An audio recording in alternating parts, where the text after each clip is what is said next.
Hopefully the final test, 1, 2, 1, 2.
Good evening. Welcome to Chief Gabriel Cote Education Complex. My name's Rob Cote. We're going to get going at 7 p.m. The live feed is https://YouTube BE/DCNSESHCHWC is the live feed. If you go to Cote First Nation for Concerned Band members, it's on there. And also, it will be on Arlene's wall. If you have other family that want to watch the live stream, and to order, in order to fill out for the door prize, do the survey, and then you'll get an entry form, or entry, and we got some $100 Visa grand prize, and we have cash and shirts and toques for door prizes. So get your surveys in.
All right, we're going to be starting here in 5 minutes.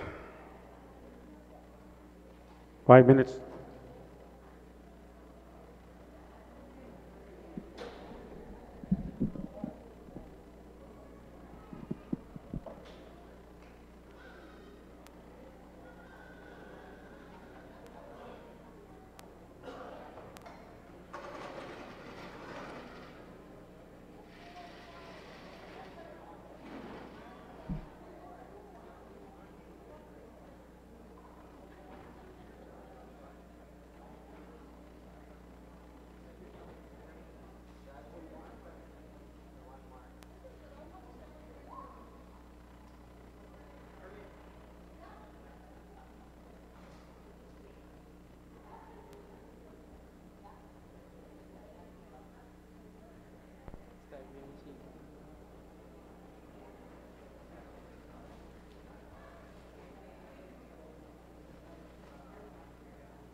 Okay, good evening. Welcome. Welcome to the Cote First Nation informational meeting. Can you hear that good at the back there? How is it? Is it clear and loud and clear? All right. All right.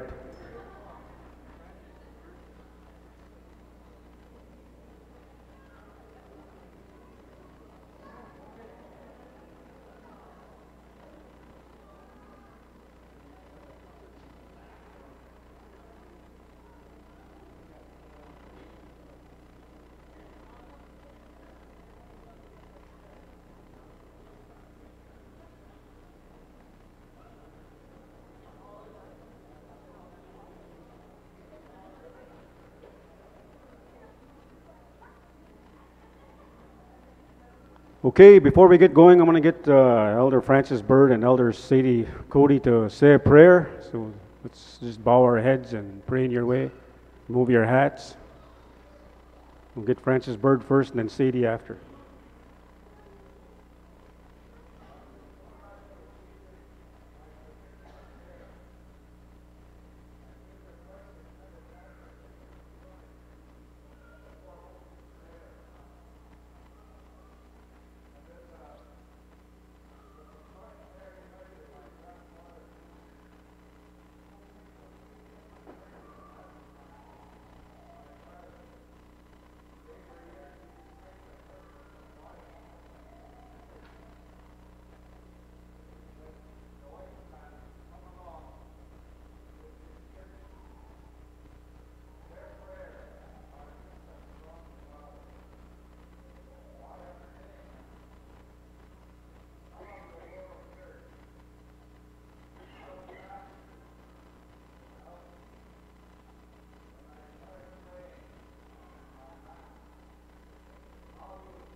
And now Elder Sadie is going to say a prayer. So.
Miigwech. Thank you, Elder Sadie and Elder Francis, for those wonderful prayers. You know, we all need prayer. You know, and I'd just like to welcome all the elders, all the children that are here, our band members, our staff. You know, I'd just like to thank the school for the wonderful meal that was cooked here today as well, that they provided. I'd just like to introduce our council at the head table here. We got Tyrone Kashane and Pam Whiteock, and Jennifer Tronjo, Trevor Severide, Keitha Caldwell, Dave Kuwaitan, Daryl Langan, Guy Cote, Noreen Cote, Alvin Cote, Jared Stevenson. And Thelma's not here, Severide, she's up in Regina. You know, her brother is going to be going through an operation on Wednesday morning. It's a very high risk operation, so you know, just keep him in your prayers as well. You know, we just thank you for everything for that. And tonight we're going to be discussing a few items that we've been going on a road to other communities, and we really got some very good input from our band members that live off the reserve, and it's going to be part of the community comprehensive plan that our community navigators have been putting together from all the members. You know, this is not my plan. This is not the chief's plan, as it was said at one time, and it's not the council's plan as well. You know, it's the membership's plan that we want to put together, you know, so that we can move forward, is what the elders just prayed about. You know, we want to move forward in a good way, and we have an opportunity to do that as a collective group, you know, because we're starting to hear what you guys want, so we're going to put this plan into play, you know, and that's the only way we can unite ourselves together, you know, by coming together and working together and making this possible, because, you know, we have to have a future for our next generation. You know, these kids are growing up pretty quick. And today also we had a surprise visit from our Olympian, Bridget Laquette, stopped in at the office, and she came to the school here today as well. You know, we're really proud of the person that, you know how she made history, being the First Nation lady playing an Olympic team for the Team Canada. And May 11th, we're going to be having her here in Cote, so we're going to be honoring her as well. May 11th, we're going to be having her at the school, and then we're going to be having her at the band hall. We're going to have a supper, you know, and you know, if you want to take pictures, you know, I think Robbie will be there taking pictures if you guys want to have personal pictures with Bridget Laquette by yourself, you know. So we're really looking forward to some good things happening. But before I get into the presentation, I'm going to get the community navigators to come up and do their slideshow that they've been working hard and diligently on. You know, these two people, Robert and you know, they've done so well on this plan. And Arlene is, you know, she calls Robbie boss, so I don't know, or the other way around. Once in a while they bug each other, but you know, they did well. You know, with all the information, that's a lot of information they put together. You know, but I'll talk about a little bit about that after the slideshow. Thanks, Chief. I'd like to thank the elders for the prayer. My name is Robbie Cote. Aninjago Kinawa. My partner here is Arlene Panay. My parents are Tony and Sadie Cote. I live right in Badgerville. We've been working since last February on our comprehensive community plan. We're planning for 25 years down the road. We just come off a tour for our urban membership, and boy, we got a lot of Cote members all over this place. All over the world we have members, and they're very, very interested in what's happening back on the reserve, back on our First Nation. And like the chief said, this isn't Arlene and my plan. It's the community plan. We're getting feedback from all our members, and that's why we're going in the direction we can. It's a pilot project for 3 years, so we're in year 2. We have 2 other partners, Urban Systems and Department of Indian Affairs. So we're both part-time, and we're very lucky to have 2 navigators. Other First Nations just have one, but our chief and council decided that for our tradition, the men have a different role than the ladies. So it's very good to work with Arlene. She has a very impressive resume. She keeps me on my toes all the time, always telling me what to do. So it's good to work with her. So I'm going to turn the mic over to Arlene, and she's going to do our presentation on Community Comprehensive Plan. Thank you for listening.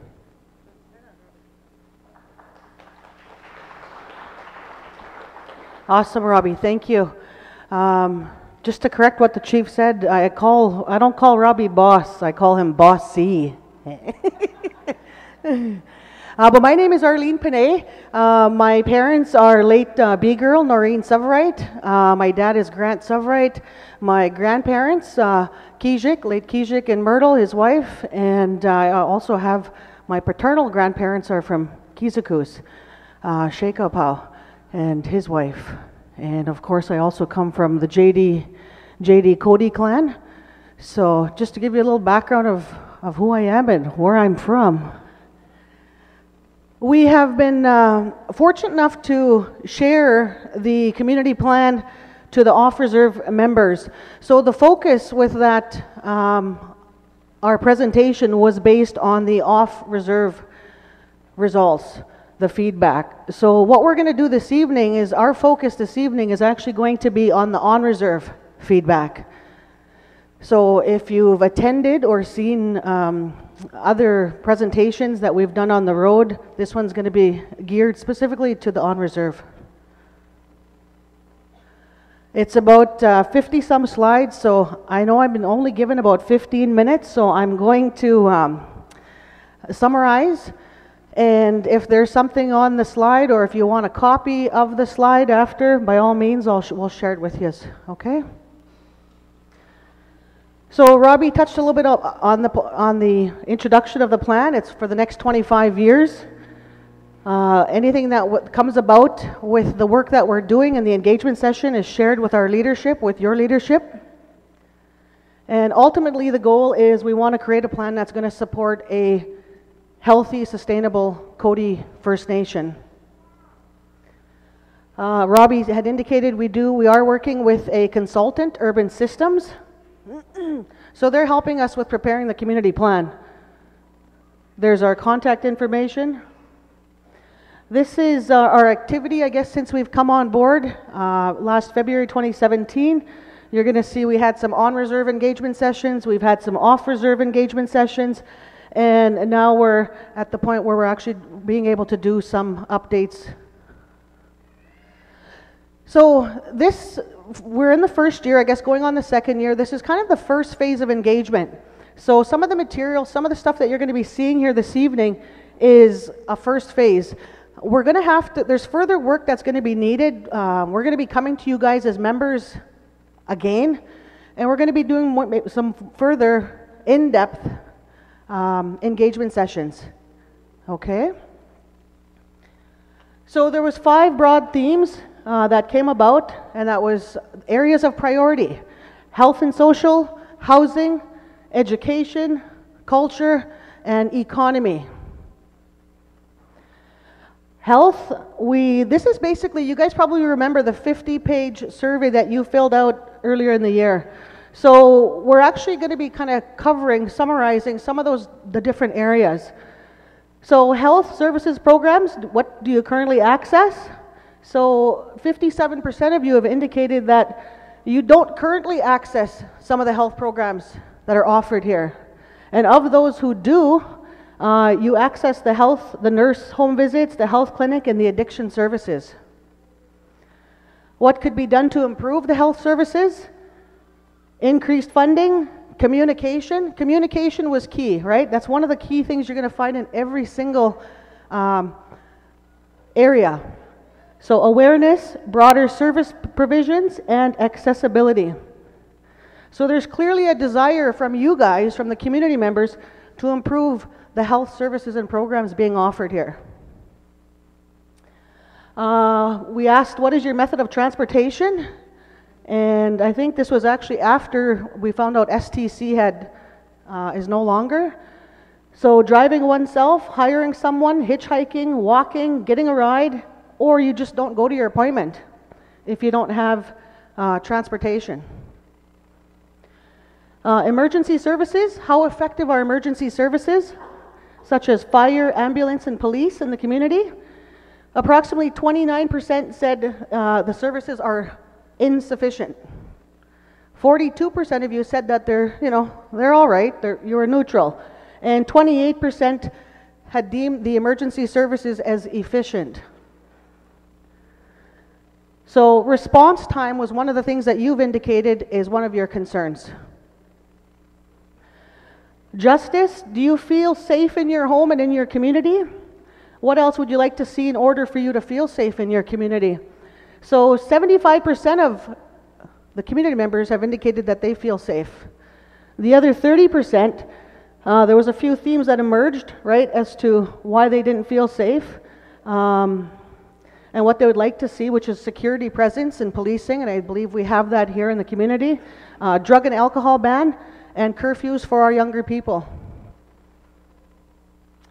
Recreation, which recreational activities do you or your family currently partake in?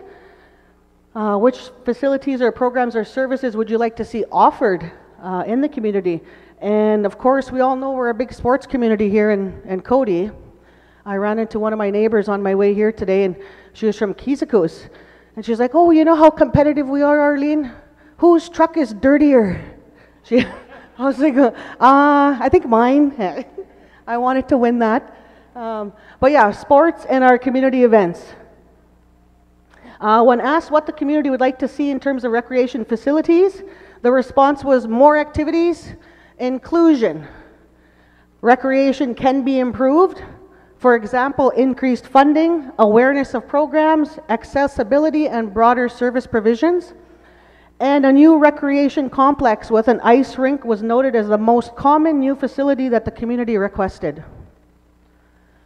Do you feel that the social-related services programs offered in the community meet the needs of members?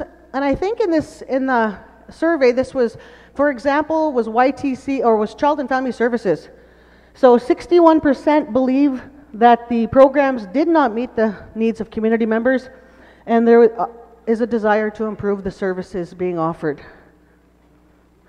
Infrastructure, does your current water system meet your household needs? 73% said yes.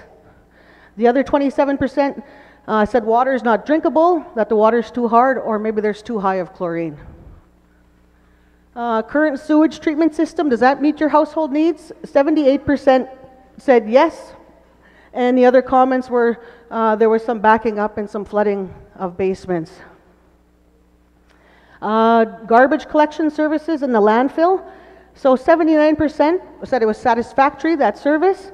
And the remaining respondents cited reasons such as frequent collection, scattered garbage, and problems with the landfill. Governance. What policy or bylaw should leadership focus on in developing in the near term? Curfews was one of them. Ban on drugs and alcohol, animal control, and increasing transparency, accountability, and communication. Lands and resources. Do you have any environmental concerns in your community? Some of those concerns identified were chemical usage on farmland, garbage around the community, no recycling program, and the presence of needles. Any land use concerns in your community? Oh, same one. Of the 9 components, so in our planning wheel, there's actually 9, there's 10 components in there. Housing was one of the top 3 areas that were prioritized for immediate action. Housing, health, social, and education. These were 3 areas. So does your home meet you and your family's needs? 58% of you have said yes. The other 42% that they're expressing some form of dissatisfaction. And these are, when I'm saying these, I think these are some of the areas that we need to explore more, right? What are some of those 42% saying? What do they mean specifically? How many people live in your household? The average number of people per house of survey was 4.51. However, based on another question in the survey, it actually showed that maybe possibly there's 7 or more per household. So there was some, I guess, a little bit of error there, I guess. How many bedrooms? Average bedrooms, 2.79. How many average bathrooms? 1.11. So in a house where there's maybe between 5 and 7 family members, 1 bathroom is not sufficient. Renovations. Are there repairs or renovations required in your home? 76.1% had indicated that their homes are in need of repairs or renovations, such as flooring, doors, windows in disrepair, basement flooding, cracking, mold, old house that needs to be updated. Are you interested in home ownership as an option in your community? 68% said yes, for sure. Home ownership would be great. Other housing types you would like to see offered in your community? Houses, 59%, 34% said multi-unit, 35% said apartments, 20% said mobile homes, 20% said alternative homes, and 6% said other. So the response rate indicates that community desires more housing options. The majority of the housing here are houses, right? Single dwelling units. So in education, the highest level of education you've completed, approximately 32% completed some high school, 30% diploma or GED, post-secondary 13.8, completed post-secondary 11.6, journeyman person 0.7. I don't know who that is. But 0.7, certificate program 5.1, and other 6.5.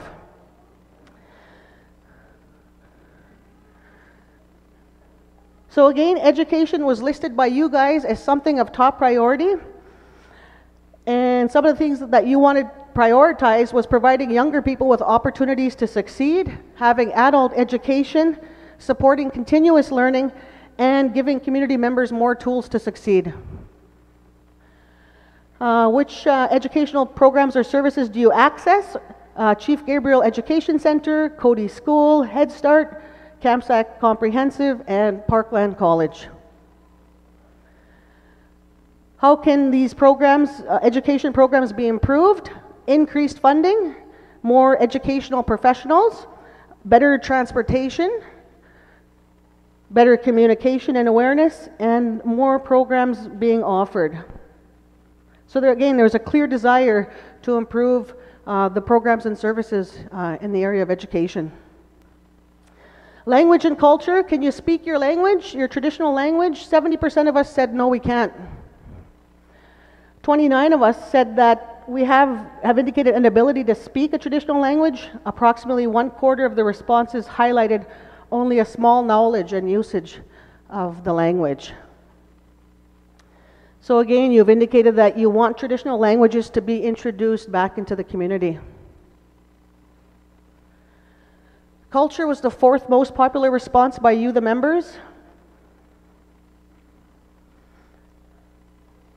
Are you involved in traditional or cultural activities in your community? 53% said no, we're not involved in any of the traditional or cultural activities.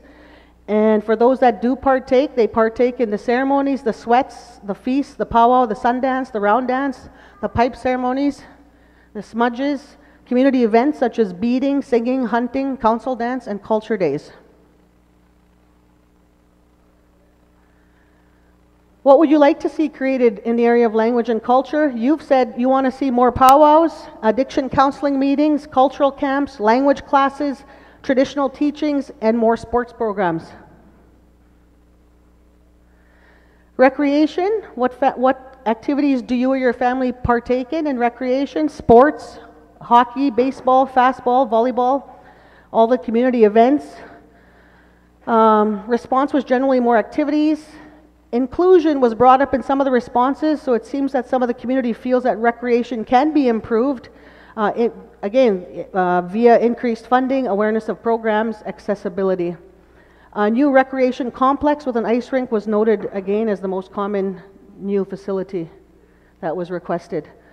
Traditional or historic sites in our community that need to be protected. You said the graveyards, Chief Gabriel Historic Site, the Sundance and Sweat locations, also known as the ceremonial grounds, Peepaw Plains, and traditional hunting grounds. Common best practice to reintroduce tradition and culture into a community is to create a heritage inventory or register. With only 15% of the survey participants specifying certain locations, perhaps awareness of these sites is an issue in the community. Should the community pursue land development opportunities in the future? This was the second last question on the survey, and that's really important because it was a 50-question survey, but each and every one of you made sure you provided a response to that because it was obviously important to you. So 72.8 indicated that they would want pursuing land develop. They want to pursue land development opportunities. When asked what kind, they suggested reserve expansion, which is acquiring land for future development, develop an urban presence, diversifying the economy, such as investing in agriculture or farming, and more developments in the community, such as housing and small business. The current employment status in Cote, employed is 34.3%, unemployed 40.9%, students 8%, disabled 5.8%, retired 6.6%, seasonal and part-time 0.7%, and other is 3.7%. So unemployment is the largest group here. So it confirms that the community concerns, we want, you guys want employment and job availability. So community economy would benefit from job creation and investment into community capacity and businesses, enterprises. Are you comfortable with resource exploration and extraction on the community-owned lands? 61.3% said they are comfortable with resource exploration and extraction. And some of you indicated that you'd like to see the community invest in oil and gas exploration and farming. Economic development, what would you like to see the community invest in? A new rink, recreation complex, agriculture, oil, improved housing, employment generation and economic investments, businesses such as food services, garages, general store, gas station, hotel, youth, and alternative energy. What type of enterprises should be allowed in our community? So community-owned businesses only, 31% had indicated that. Privately owned businesses, 5.2%, and a combination was 62%. So the community, have indicated you want to see enterprises emerge, and the general consensus is for both community and privately owned businesses in the community. What kinds of economic development partnerships should the community explore? Some of the following themes were franchises such as Tim Hortons or McDonald's, a new rink, services, garage or gas station, and any opportunities for economic development. So moving forward, it's important to mention that while the major themes have been outlined separately for this report, the Community Development Initiative will incorporate features and strategic goals, actions, and objectives that are all-encompassing. So community engagement can be and will be tailored kind of around the feedback you guys have given us.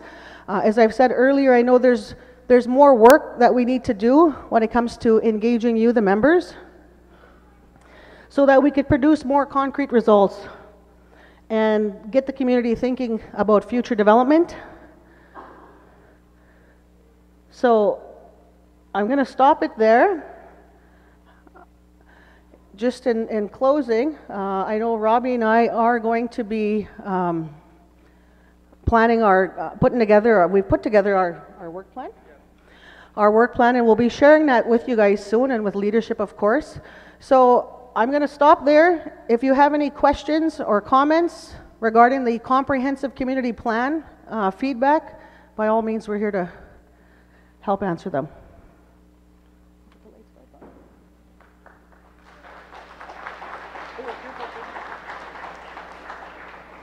And once again, we'd like to thank each and every one that filled out the surveys. And it's like we said, it's the community's plan. And we want to be successful for the next 25 years. I'd like to thank the chief and council for having faith in us for this project. It's a very worthwhile project. But then again, you got to realize all these plans and all the ideas that put forth need resources. So in the process, Arlene and we come across a few opportunities for our community. We're working on a web page. We're gearing for April to go live. There's other opportunities we come across, purchase of a fire truck. So not only as navigators, we're trying to find resources. And on our urban tour, boy, we met a lot of educated Cote band members wanting to be part of the process. So you guys, if you know anybody that wants to help out, that has the skills that we need, give them their names to us, and we'll contact them. And once again, thank you very much. Thank the chief and council for this opportunity, and thank you. Kichime gwech.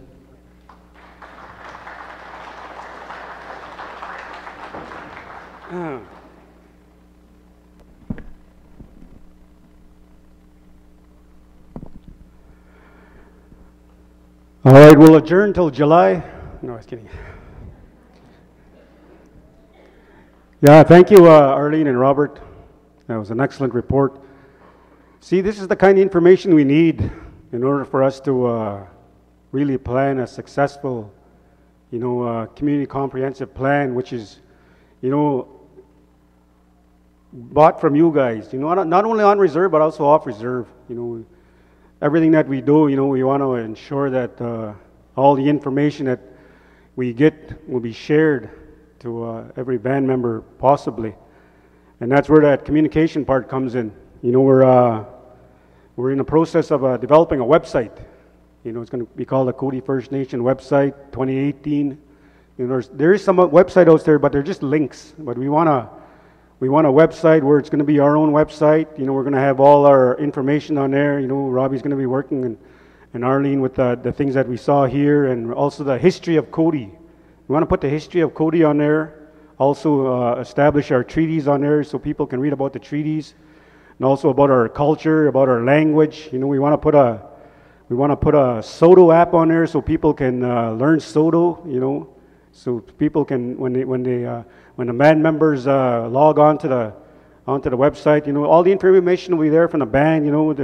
I know there's always some questions in regards to the administration, and we want to put all the policies on there so that people understand, what the policies are of the administration part. And also for the governance, we want to put our constitution there, which I want to talk about, put our election act in there, which I'm going to talk about again as well. So there's a lot of work that's being done here, and it's like I said, it's a 25-year plan that we're going to be putting, but there's short-term and long-term. And some of the short terms I'm going to be talking about in a bit here. And basically, it's about capacity building. Capacity building, is building our community. Like we heard from the elder today. She's been here living for a long time. And she'd like to see some movement. And we have an opportunity this year to do that. I always said, 2018 will be a great year for Cote First Nation, regardless, of whatever setbacks we encounter, whatever trials, whatever tribulations, whatever things we discuss, and debate against, or in favor or not in favor, at the end of the day, I think we will all come to a consensus what's best for our children and our grandchildren. We always hear about the emphasis on our generations to come. And also, we also want to build on a healthy community. We want to ensure that our community is healthy. We see all the things that are happening. How many deaths that we went through in the past 3, 5, 6 years, as a result of a lot of issues, you know, which I know that you guys have all experienced. You know, I experienced a few myself. But what we're going to talk about today, you know, and this has been developed over the process of meeting in different communities. You know, it was a great road trip. You know, we met a lot of interesting band members with a lot of knowledge and experience in different areas, which you know, we collected data on them through our meetings to ensure that the plan that we're developing will be a success. And the only way for it to be a success is for us to work together on it. You know, I know a lot of elders are here. You know, I'd like to see all these elders, you know, before they pass on, you know, to see some of the dreams come true that, you know, that they had in their hearts. Some of the dreams that they been praying on, some of the things that they wanted to see in Cote First Nation. You know, I thank a lot of our past chiefs and council and elders, you know, for all the input that they've been putting in. Yeah, there'll be some questions after. I won't take too long, and then we'll open up the floor. So basically, 3 things for capacity building that I'm going to present to the membership today. And the first one is to buy land. Buy land to increase our land base. You know, our land base used to be 56 square miles at one time. But now you see the size of our band now. But we have a chance to buy land off the Hutterites, which is the land that's east of Hector's that way, right up to the lake. There's 39 quarters there that we can access. You know, and that's why we got the trust monies, you know, to replace what was taken from us. That land was taken from us. Here we have a chance to get it back. You know, by accessing this land, it'll increase the revenue for our community. And that revenue can be put into administration dollars or service dollars. And also it can create employment, because we can farm our own land. We used to farm our own land back in the day. You know, it was very successful. And what's saying we can't do it again? You know, and part of that land too, you know, in the community comprehensive plan, they're talking about traditional use. You know, some of the elders asked me and some of the council that if they could have a designated piece of land for traditional use. And, you know, it'll be just strictly for traditional use, which is, I think, is a very good idea. You know, and it'll create jobs as well. You know, buying this land will create jobs for a long time. You know, that land will be there forever. You know, one time this elder said, if you have dirt in one hand and money in one hand, and there's a fire in front of you, if you throw that money in a fire, it'll burn. There's nothing left. But if you throw dirt in that fire, that dirt is still there when that fire goes out. So that means that, you know, that land will be there forever. You know, money will never be there forever, but that land will be there forever. And plus, it'll be ours.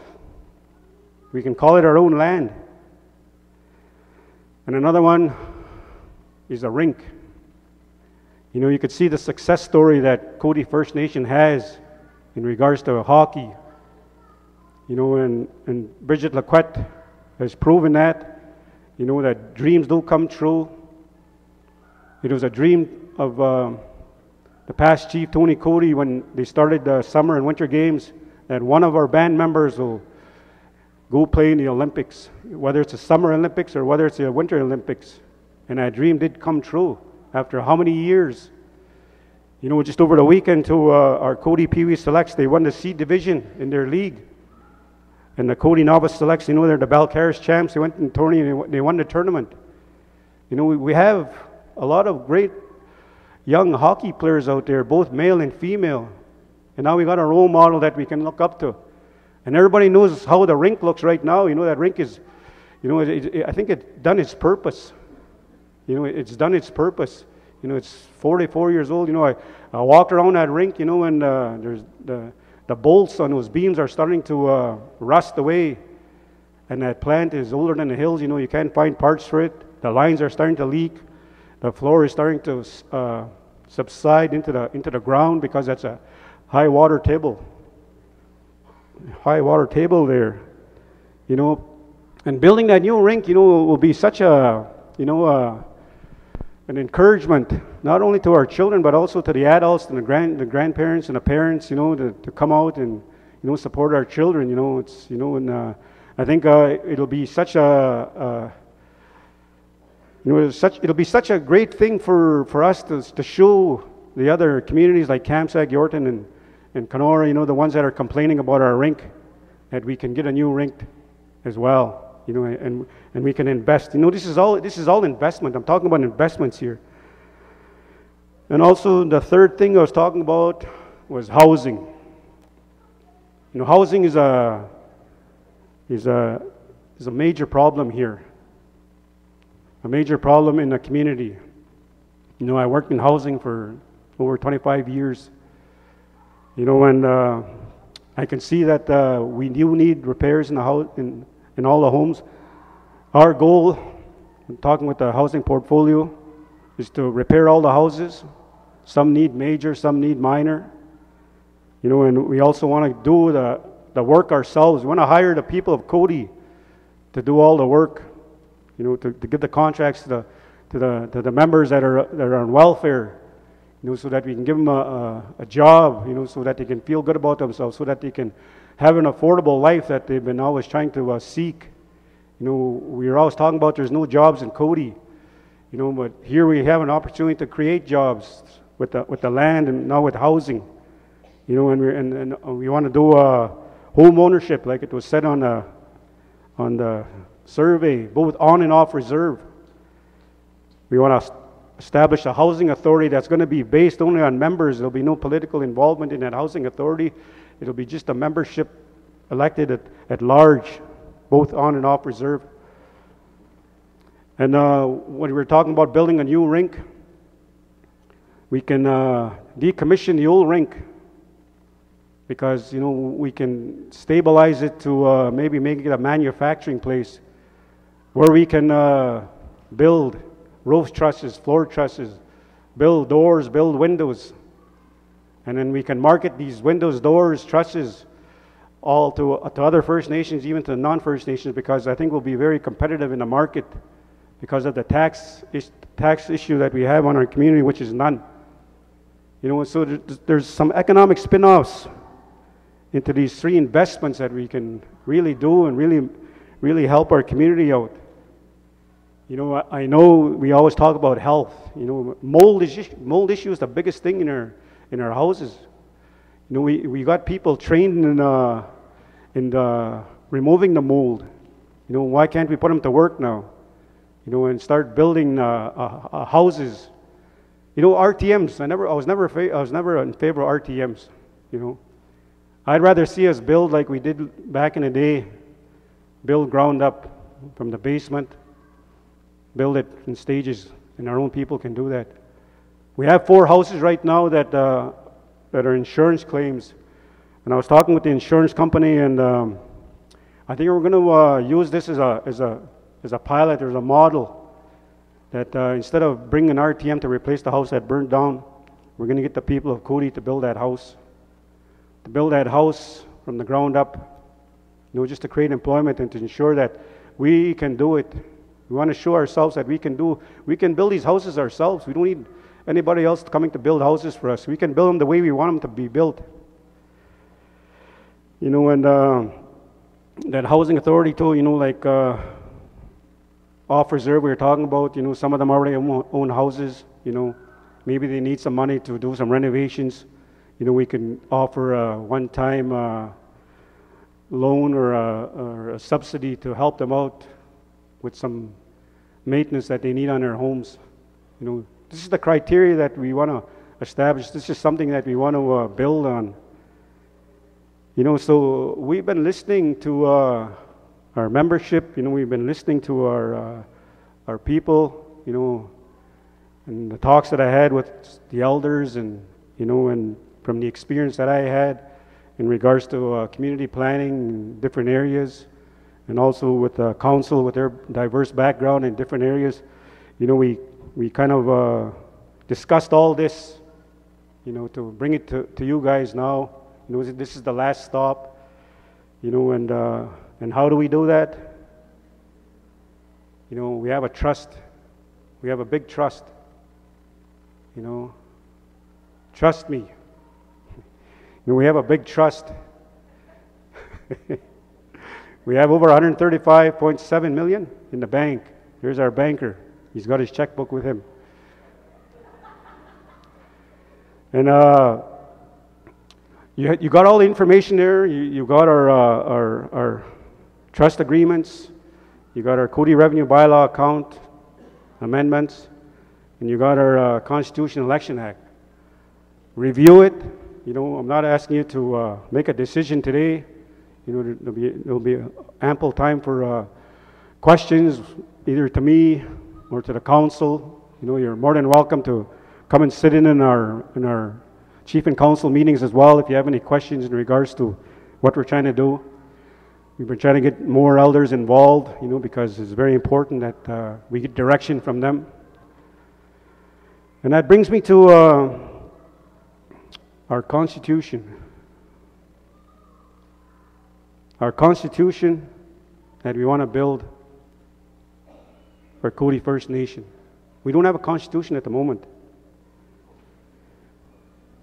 And also in the trust there, when I was talking about the trust, where we can get a loan against our trust to do all this, I know there were some questions in regards to the children's dollars that the children that didn't turn 18 yet. That money will not be touched. It'll be there until the last child turns 18 and they'll get their 20 Gs. And also, with the proposed amendments that we have and that they're going to be reading, we want to increase our annual payment from 3 to 4%. Right now, it's at 3%, you know, and it's a $3 million payout, and our loan payment against that is $2.4 million, which leaves us $600,000. If we raise it to 4%, then we'll have an extra $2 million, so that, you know, we can utilize that dollar to into programs, you know, that people want to see in this community. We can budget that immediately, you know, to offset some of the unfunded positions that we have and some of the unfunded programs that we have. We can increase our health area as well. Talking on that health, you know, we had an interesting health conference in CAMSAC back in November. And what really touched me at that health conference was we brought the kids over from the school here. We brought the high school kids over to the school. And we gave them an opportunity to speak. So we put them on the agenda. And since we were talking about healthy communities, this was the question to them. What would you like to see in Cote to improve our community to be healthier than what it is today? The first comment was, they don't want drugs. They don't want drugs on this community. They're tired of seeing our people die. And they're tired of seeing their loved ones dying because of the drugs. You know, they said, get rid of the drug dealers, get them out of our community. And we're not the only community doing that. There's other communities doing that as well.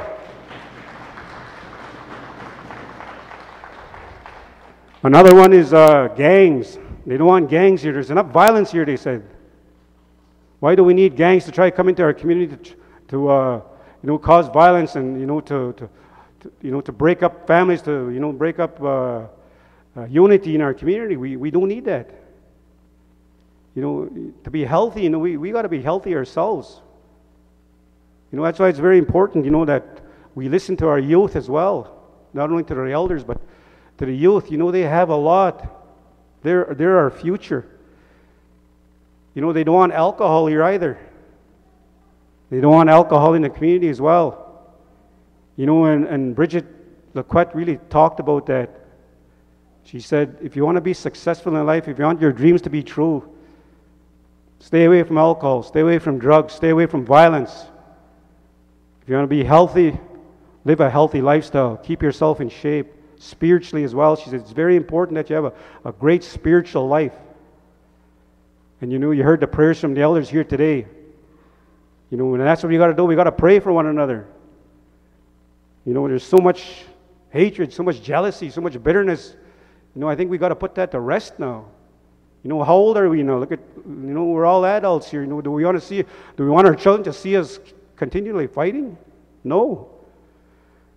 Do we want to continually see each other bullying? You know, we had a special workshop here one time that Jonas and the school bought in regards to bullying.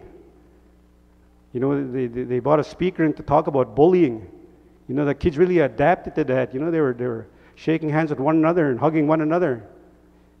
You know, proving that it can be done.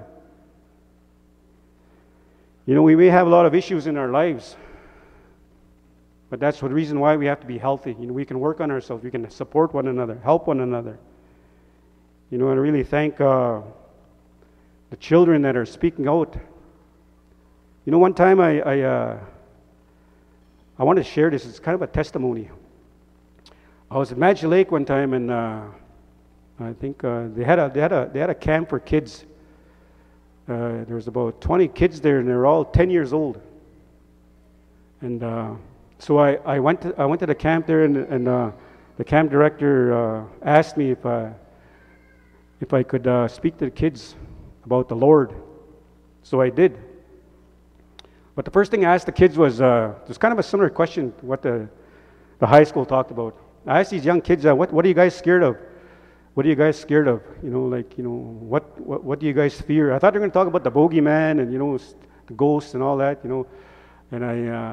And what they said was, we're scared when our parents are drinking. We're scared when our parents are drugged up with that needle sticking out of their arms. We're scared when they're passed out because other people come and touch us during the night while we're sleeping. And these are kids from our own First Nation, our own Cote First Nation. And this was 5 years ago.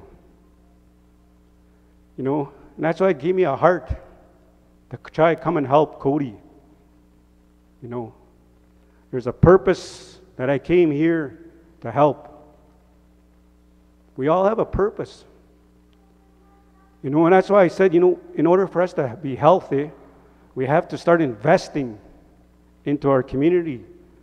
And the 3 investments I'm talking about are going to create something that we've been always dreaming about. Jobs, building up self-esteem, taking away the violence, taking away the drugs that are taking our people, the alcohol. You know, and that leads me to the Constitution. We need a Constitution to govern our own community. A Constitution that's going to work for us. A Constitution based on the treaties. A Constitution based on the language. A Constitution based on a culture. A Constitution based on the laws of the land that the old people used to talk about. A Constitution to get away from the Indian Act. An Indian Act that's controlling us. An Indian Act that, you know, doesn't give us any benefit. And I know a lot of you from the back in the day when the Indian Act was first established, you guys experienced that, what you couldn't do and what you can't do. You guys couldn't even leave the reserve. You know, I've been doing a little bit history, reading up on history of the Indian Act, how it just, you know, just stopped our people from prospering. But here now we have a chance to change that. We have a chance to turn things around for the betterment of our people. We want to establish a governance that our young people can take over. You know, we're going to be elders too one day. Our elders are going to pass on. So we have to take this opportunity while they're here to help us establish this Constitution. And that's why you have that Constitution with you. You're going to read it. You know, you're going to develop it yourselves. And we're going to implement it together. We're going to do referendums. We're going to read it. And we're going to put it into effect, what works for us. And that's also with education. Education is the hub of our community. That's how we learn to adapt to the world that's out there. This education, the school here is our hub of the community. Why don't we put our language back into this curriculum? Why don't we put the history of Cote back into this curriculum? Why don't we establish our own governance through this school, teach our kids to start being leaders, that they have the potential. Start them off young. You know, and you know, I really appreciate the opportunity sitting on the education board to make this a success, to make history. Cote is going to make history because, you know, we're going to be developing something that's going to be probably a template for a lot of First Nations. You know, Anakwe, you know, our language is our tool, along with the Creator's guidance. And like I said, you know, urban offices to help us out too. Establish urban offices out in Regina, Saskatoon, Calgary, Edmonton, you know. That website is going to really help us out because it's going to be a direct link to the people that are out there. You know, we don't have to travel anymore. We can just get on a website. We can put them all here. Everybody can see. We can talk to them the way we are talking to them right now with the live stream. Our Election Act too. You know, our Election Act will work in conjunction with the Constitution. You know, this is where you guys have a chance to establish an Election Act that's going to be based on your recommendations. How you would like to see the chief and council elected. How many councillors that you'd like to see. How long you'd like to see us serve. With the appeal mechanism, or, you know, with the roles and responsibilities of the leaders. You know, what they can and what they can't do. And what's the repercussions if they do breach the Election Act. These are the things that we want to put back in power to you people. You know, and we're just doing this based on what the surveys are showing us.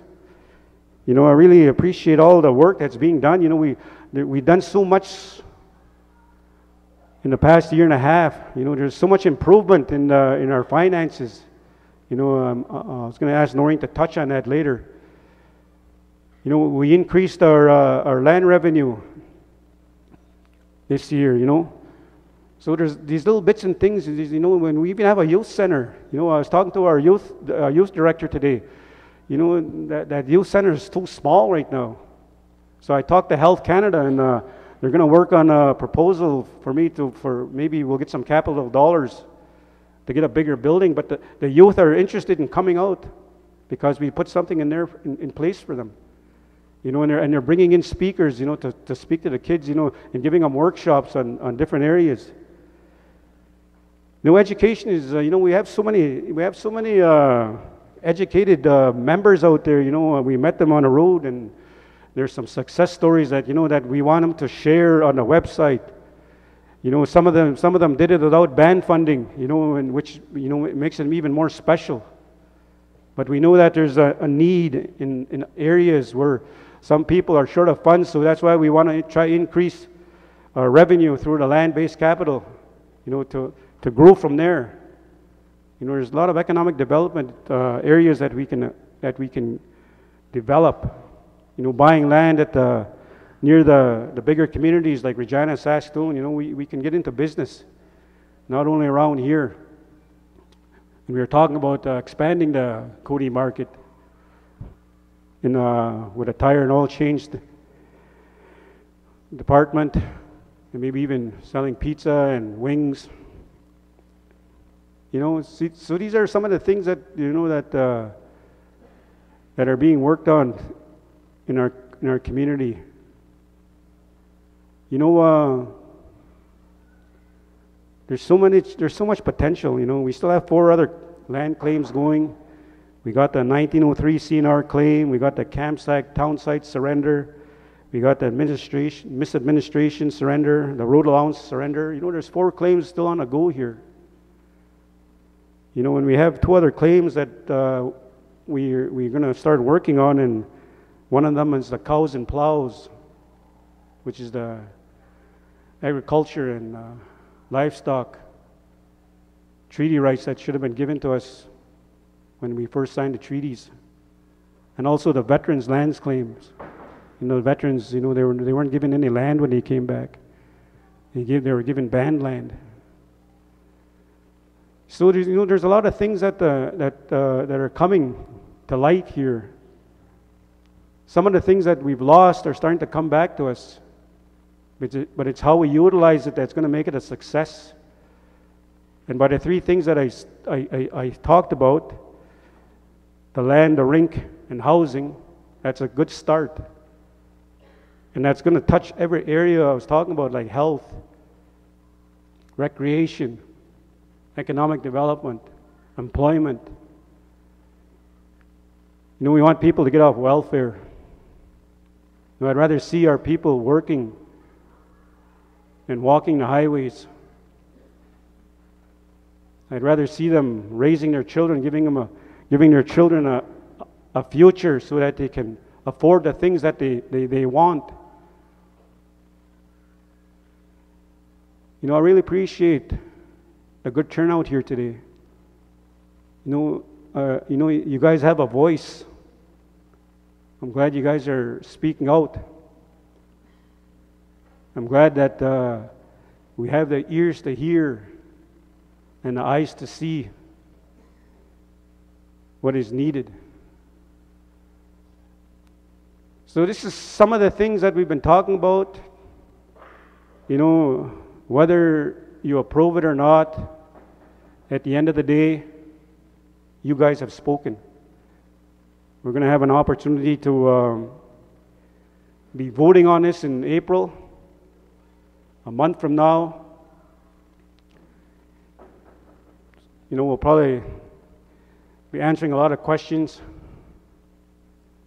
in regards to this plan, which myself or some of the council can answer.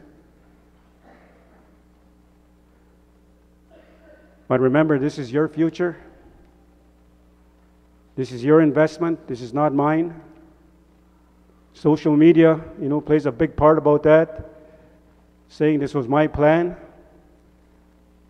Not once did I ever say this was my plan. This is Cote First Nations' plan. A lot of things can be blown out of proportion. And that's why we have meetings like this, to get the record straight, to hear it right from my mouth and from the council, what exactly we're doing and what exactly is happening. It's all for the benefit of our people, our elders right now, our children. And we have so many people that are homeless right now. We got to meet their needs. People want jobs, we got to meet their needs. People want to move home, so we have to increase the land base. People want recreation, so we build a new rink. That rink can be used year-round for different things like hockey schools. We have a chance to get a junior C team. Hockey players that don't make junior A or junior B. Dave Friday's been working on that. So he's looking. He's seeking. He knows what we need. We want to give everybody a chance to be part of the community. And we want to invite other communities as well to be part of what we're doing. We want people to see what we can really establish here in Cote. I think it's about time we see the physical aspect about it. Things that we'll be very proud of. I'm proud to be from Cote First Nation. This is my home. My parents lived here, my grandparents, my great-grandparents, so on and so forth. And that's what I really like to bring to you today. And I'm thankful for my council and the trips that we went on, the negotiating we've been doing with the different governments. I'm continuing to fight for our treaty rights. I'm educating myself on the treaties. The more I read into it, the more I see how much we lost. We were marked in with that Indian Act. We were marked in big time. But we can't look at the past now. Let's look at the future and start building on something that we can restore, something that we can bring back to our people. Like I said, I was thankful for the elders and the leaders from the past to bring us to a point where we are today. But we also have to look at the future of the leaders that we have, that we can leave them something to build on. So with that, I just thought I'd share my perspective. This is all I had on my notes. It was just a few lines and all that, because I spoke from the heart. I spoke from the heart because it means much more than reading a paper. You know, our elders never negotiated with a piece of paper in front of them. Our past leaders negotiated from the heart because they knew what our people needed. Those treaties were put in place so that, you know, we wouldn't be in a position we are in today. As long as the sun shines, the river flows, and the grass grows. That's what our fight is going to be. That's what the chief and council's fight is going to be. Those are the things that we're going to take to the table, along with the blessing of the elders, of course, and the blessing of the young children. So with that, I just want to thank you guys for listening. And the floor is open for questions, comments. Miigwech.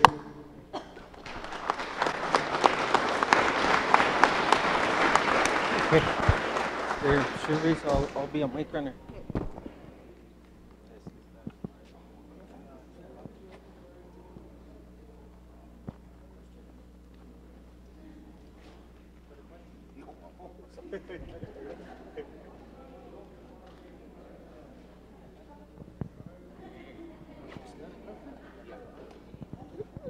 Chief, we got a question here.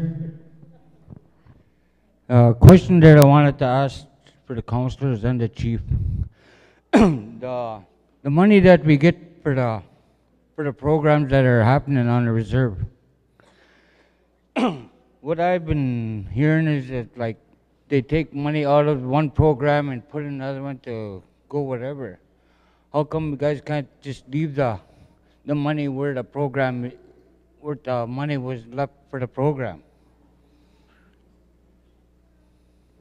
You know, instead of switching it around, taking from one program to the next.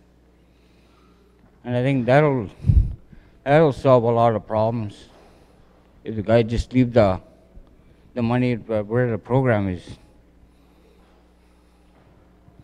Thank you, Willie. You know, we've been working on the budgets. I know it's we had to kind of throw money here and there to meet some of the needs. You know, but I think it's been a challenge. But you know, that's a good question. But what we're going to be doing now is we're going to be having some budget meetings. Arlene. You know, when we have our new budgets, we're going to have a meeting like this and have a slideshow so that you can show. We'll show you all the budgets, where all the money is being allocated, and so you'll know what services and or which departments have allotted amount of dollars for the services that they provide. And there may be some I'll get our administrator to kind of touch on that, but that's the area that we've been touching on as a leadership, that we want to start having budget meetings with the community so that you guys will understand where the money is going.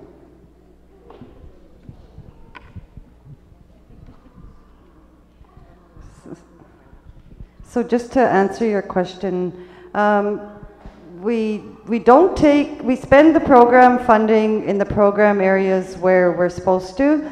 However, we do have a lot of unfunded areas within the band, like our recreation program, our soup kitchen, for funerals, all those types of expenses. So we've been using, we use our gaming dollars for a lot of those areas, and we try and meet the needs. But program dollars, we have to follow our funding agreements, so we don't take money and spend in other areas from those. What happens with the housing then? Why is it always, why is it always broke? Okay, I'll let housing answer that. I know one of the things is the housing for band units, the cost there is really high for maintenance of it. However, one of the things that housing is working on, they're working on the policy and trying to enforce rents, because not everybody is paying rents. We have the social assistance that we only get a maintenance amount from those, which goes back into the housing program. But I know with the new policies and the lease agreements, because the expectation for maintenance, I mean, we get it's in high demand, and like I said, they're working on new leases and going to be getting tenants to sign. But Daryl can come and speak more. Hi, my name is Daryl Langen. Just wanted to touch on your question there, Mel. In regards to the housing and why the housing program is in the shape it's in is mainly because of the rents. We have band members that are working. They're working off reserve, and we have no control over collecting rents from them. We do have control over our social program, and that's where we get our main funding from for our housing is from our social assistance program. They pay, like what Vivian said, a maintenance fee, and we provide the services to them. But there's limited services that we can give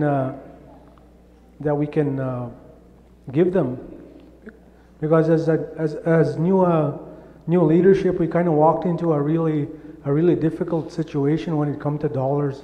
There wasn't really much there for us to work with, so we're working on our housing policy that Vivian mentioned, and we do have that now in draft, and we just have to go through our readings with it and implement it and present it to you, the people, for a reading. Does that answer your question, Emil? Somewhat, yeah. Thank you. Thank you. We got Jackie, and then we got Hilliard, and then we got James. Hi, I'm Jackie Gambler. I'm from the Cote First Nation. My grandfather is Magnus Cote, and my grandmother was Shirley Cote. My mother is Wanda Gambler. She resides on the reserve as well. I have children that live off reserve. I have a few questions actually that I want answered, that we need answered. One of them is if membership was to say no to this loan, do we have alternative plans as to what we're going to do for our community? It'll all be based on the surveys. Yeah, we'll just go back to the drawing board. Okay, so with these surveys, you're basing the surveys on the amount of people that have taken them, and not on the amount of band members we have? Yeah, that's why we're developing that website, so people can start putting in their input. But according to this, we only have until April to get all this? Yeah, that's what we're based on this. What we're going to be doing is going to be based on the surveys that we have. And it seems to be a very common experience, a common goal. So that's what we based it on.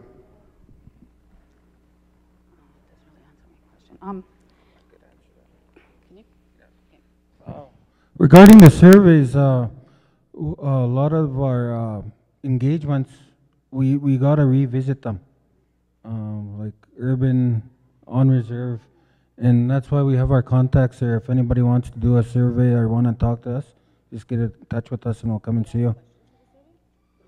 Yeah, if you wanted to add some comments, there's no problem. There is a spot for them. Okay? Okay, and there's also like some policies and procedures that I think should be implemented into the acts that we have, like the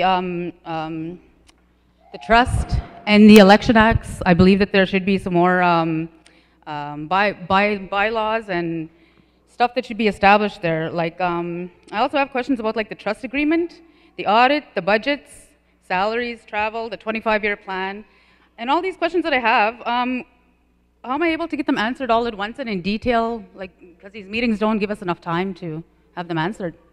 Could you repeat that again? Hold the mic to your mouth there. Okay.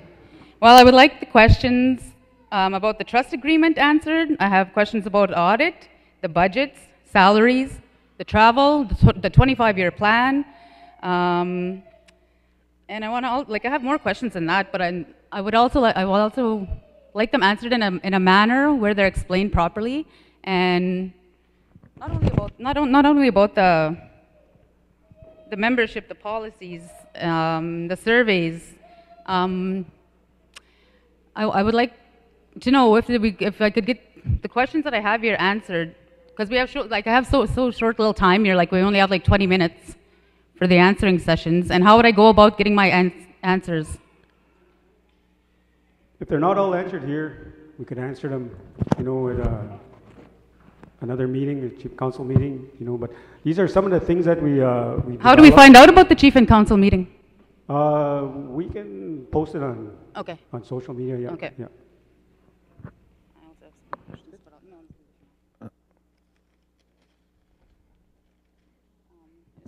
I just wanted to know if I could give you an example of the policies and bylaws that should be implemented into some of the like purchasing policies, traveling policies, conflict of interest guidelines. I would also like to see our council healing. I know I haven't seen, but I've heard there's been a lot of animosity with our council. And I pray for our council all the time. I pray that they would get along and talk to each other. Look at each other and talk to each other. And if you have a problem with somebody, say, this is what I'm seeing. This is what I have a problem with. Can we talk it out? Can we work it out? We're not kids. It's not a school. We should be able to do that with each other. Yeah.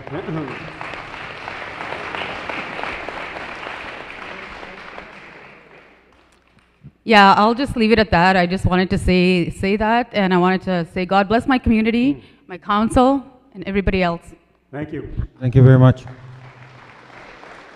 Hilliard, and then Arlene, then we'll come back to you. All right, Hilliard has a question.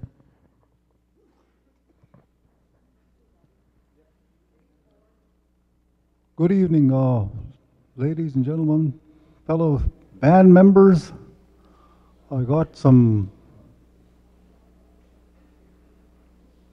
questions, and first of all, I appreciate the chief and council's allowing members to know what they're doing right now. But to me, right now, it's just lip service. It's not really, never happened. How long were you here already? You're dragging the old regime along that caused a lot of these hardships that are having right now. This is not negative. This is actually what is happening. And then again, okay, you're talking about changing the Election Act. What does that benefit people when you're not following it right now? There's 2 people that I know for sure that are breaching the Election Act and are still standing there. This is illegal. Why are we going there? Why don't we follow the acts and get some policies first of all and then apply them? And right now I feel this is just kind of I find this very, very, like what I said before, lip service. This is not reality or anything like that, because I heard this before, moving ahead with the last regime. What happened to it? Nothing. And this is the same setup, and you got the old regime dragging along, and stuff like that. We got to see the people, that there's 160 million missing. Why can't we inquire about that? And on one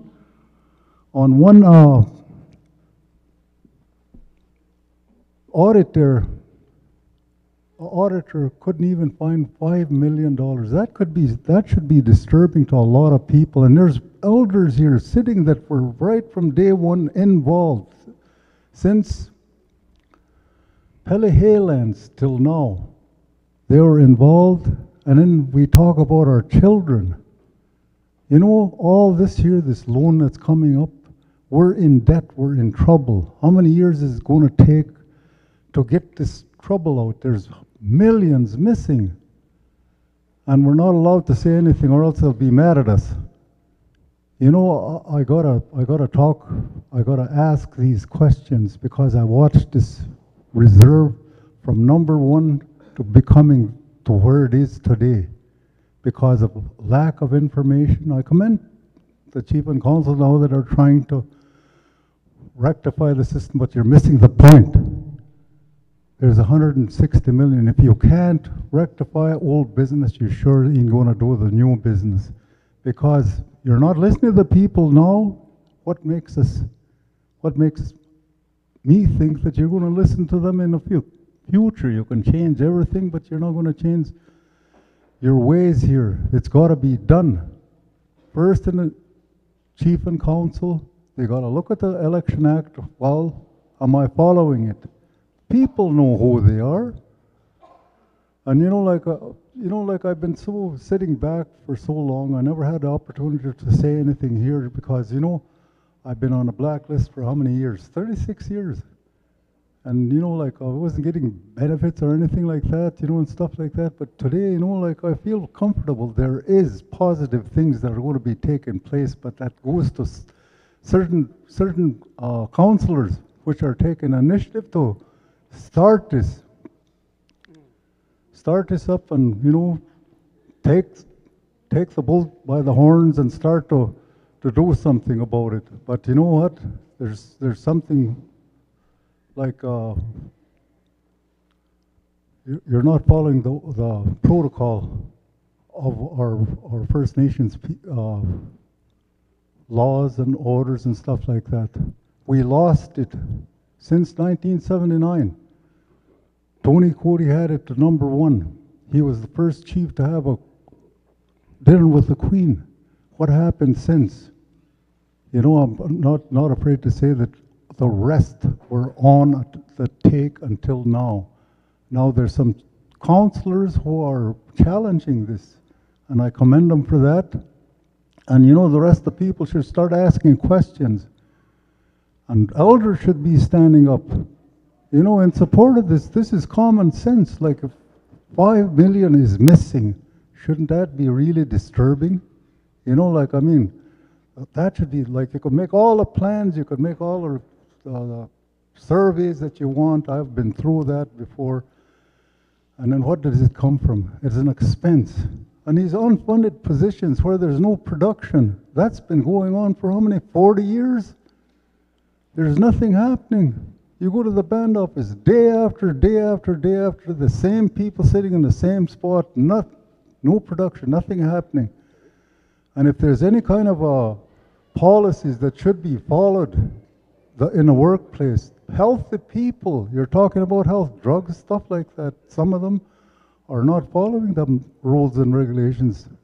I shouldn't talk about that, I don't know, because a lot of times I get negative feedback because I shouldn't be talking about the money or anything, but I'm talking about, like what you said, the elders are going to pass on, and the younger generation, what are they going to inherit? We keep playing these games here. Okay, you've talked about gang mentality. It better stop at the chief and council table first before they can start applying it out on a reserve, because this what was going on. I watched it. I'm going to be 75 this year. I watched it for close to 40 years. What it became from bad to criminal. And this is not just a thing where we could just listen to this, nice plans, good future. But if the chief and council are not following their own election act, how are we going to move ahead? So there's got to be some kind of integrity, honesty, and stuff like that that's going to come along, and compassion for your people. We've been getting that BS for how long now? We can talk, move ahead and stuff like that. Yes.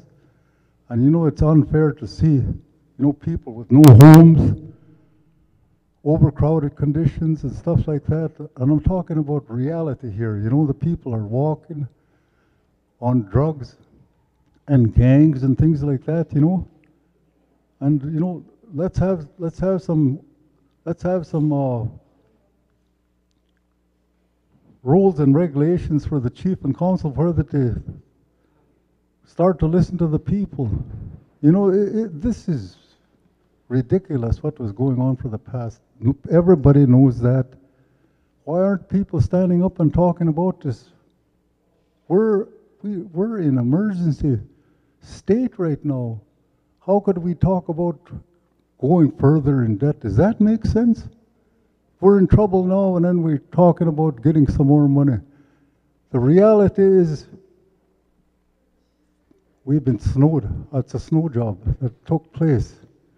And so, you know, this is not negative. This is the truth. And you know, starting to face reality, chief and council have to start looking at the old business first of all, and it started. And I would say this forensic audit should be weighted up on, see the results, because people don't know what took place. It's disturbing. Millions and millions of fraud and everything like that, because I've seen a ledger on there. And it's not good. And it's scary. And people here are sitting on large bank accounts and they don't want to speak because they got favoritism. And the rest of the people walk, and the rest of the people haven't got no place to stay. Things like that. We're way out of order here. And I think that, you know, we should start getting along at the top first, and let's move from there and get some of that old business looked at and educate the people properly and get some names that are involved with that taking. That's right from since Tony Cote's days. I believe that should be bought right till now. And you know that there's a lot of people that really don't want to face this reality. Yeah, they think that, oh yeah, good words and stuff like that, but it's just lip service for me anyway. But I commend the rest of the council that are trying to get something going here. But I mean, the ones that are in breach should look at themselves, take a look. Are they lining up? And why are they bringing this election act of trying to change it? It's not going to do any good if you're not listening, if you're not following the rules and regulations of the election act now.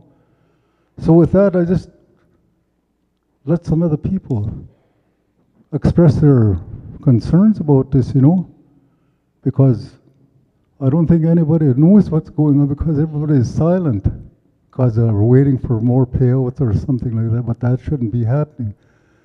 That should be discussed, and what took place should be opened up, and the culprits who've done that, their name should be there and exposed, because we got to set an example. We got to set examples where that this won't happen again, because it's open doors now, open seasons. Just like, okay, we get that money.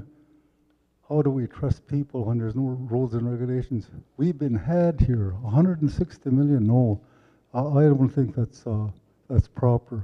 I know that you need money, but I think there's other resources that you guys can go to. Thank you.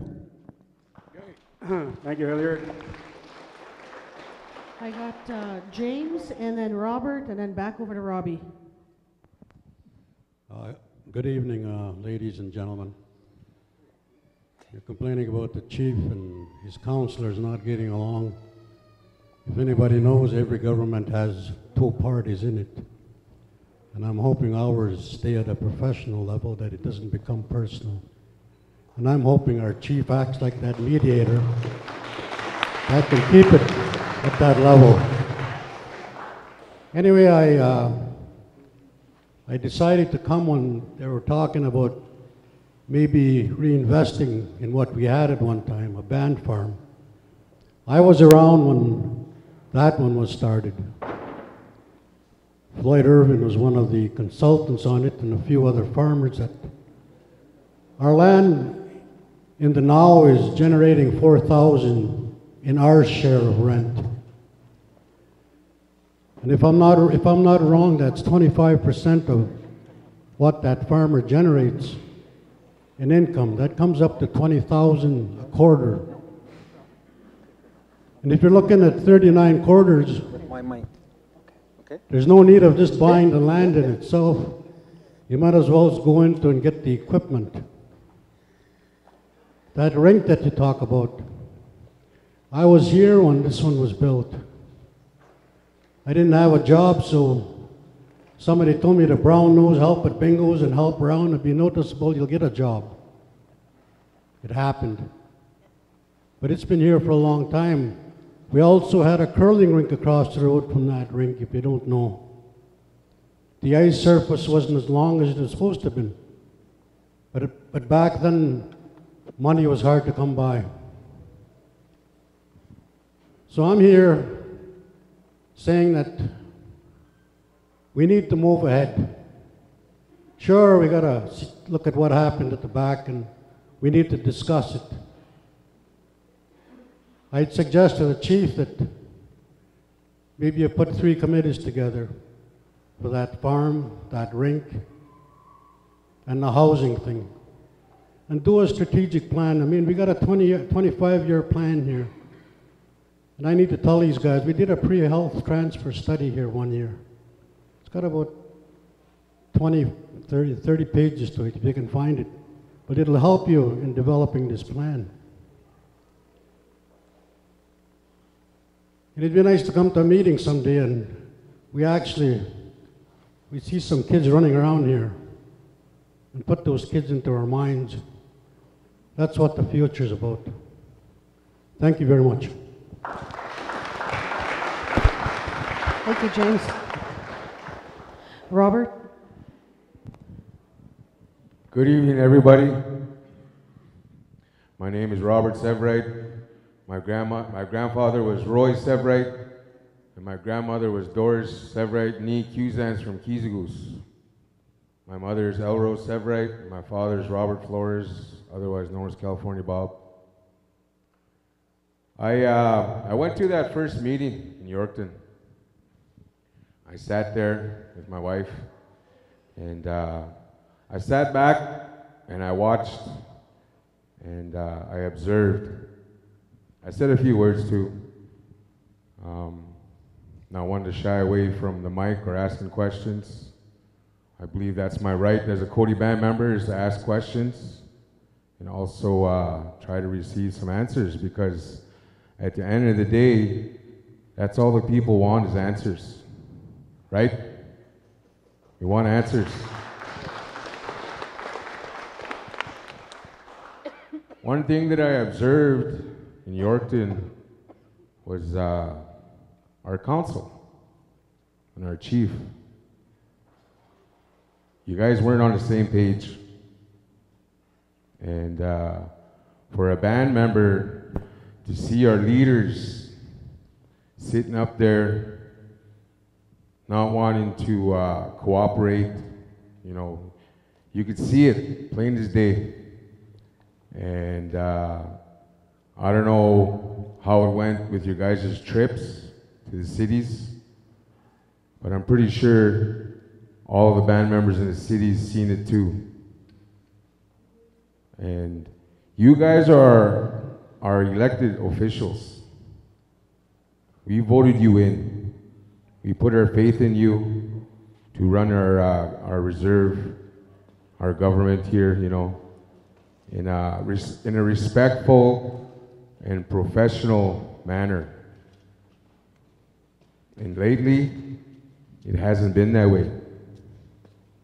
There's been a lot of lateral violence, a lot of slandering, a lot of bullying, and there's even been physical violence. You know, and us as band members, we see that. We hear it, we see it firsthand, and that puts us in a position where we're asking ourselves, what kind of leaders do we have? You know, even the kids see it, They hear it. You know, kids nowadays are smart. What are we showing our kids? What are we teaching them? We need to start acting like leaders. We need to start being professional. Also, that office. That office is another place too. All of the band employees, you all need to start being professional as well and being held accountable for your actions.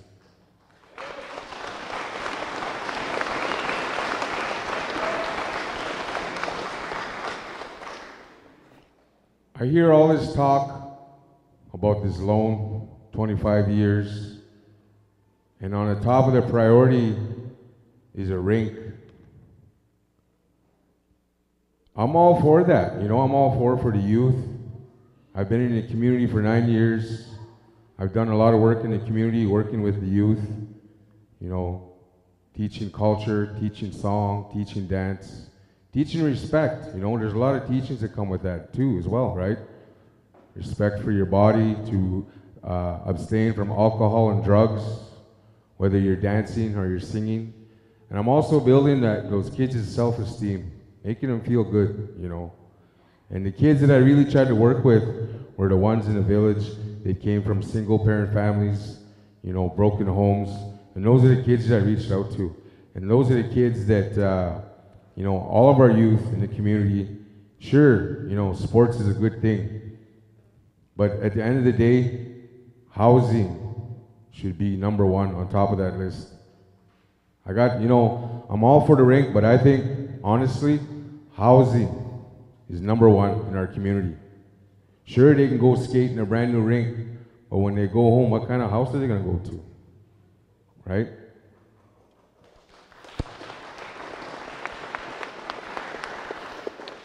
We have families, there's 20 people living in a house. Upstairs in the basement, one bathroom. Imagine that. You know, we got families of 10 living in a 2-bedroom house or a 3-bedroom house with a crawl space, with a cat and a dog even. You know, housing is a big thing. We just got 2 settlements here within the last, not even 10 years, 12 years. The Pelly Hay lands and the land surrender payout. We should be one of the richest reserves in all of Canada. Our streets should be paved. We should have 6, 7, 8-bedroom houses for each family, you know, brand new houses with basements, 3 or 4 levels. But instead, we have elders that are displaced because of the housing. One elder, she can't even live in her house. She moved to Regina. Janet Severett. Her basement is flooded, black mold. Another example is my mother. I talked to you about this last April, the first assembly. And you said, yes, we're going to do something, yes. Winter months came. They ripped out the furnace in the summertime from her place. They said they were going to replace it. They never did. So she moved away to Calgary. While she was living in Calgary, the basement flooded. There was a water break. Nobody knew where it was. The basement flooded. I went up there and I found it. I went and told the band office. They drained it, you know. But that house is finished. That's an old house. We moved home in 1990. That used to be Jack's house, Jack Shingus. He moved out. We were living in Berrigan, 9 of us in a 2-bedroom house. They said, we got a house for you, up east, Jack's old house. So that's where we moved. And we lived there ever since. And that's a 30 or a 40-year-old house. My biggest concern is housing. There should be no reason for my mother to be moving away to Calgary because she can't live in her house because of the black mold, because she has no furnace. Not only my mother, but everybody else too, the elders, the young families. Housing should be number one. Another question I have for you is, I pay rent on my house. I pay rent to CMHC. It's not a lot. It's a lot less than the people pay in the cities, but I pay rent. And I want to know, where does that money go? Why isn't our houses being fixed if we're paying rent? Why are they not being fixed? Where is the money going? That money should be used to fix the houses. I had my back door of my house, the weather stripping came off. I asked, can you put some more on there? This was in October. Yeah, okay, we'll send somebody over. It's March now. So I had a draft coming through my back door all winter. And I'm paying rent in this house. You know, my cupboards are falling apart. I wish I was a carpenter, but I'm not. I can't even read a measuring tape.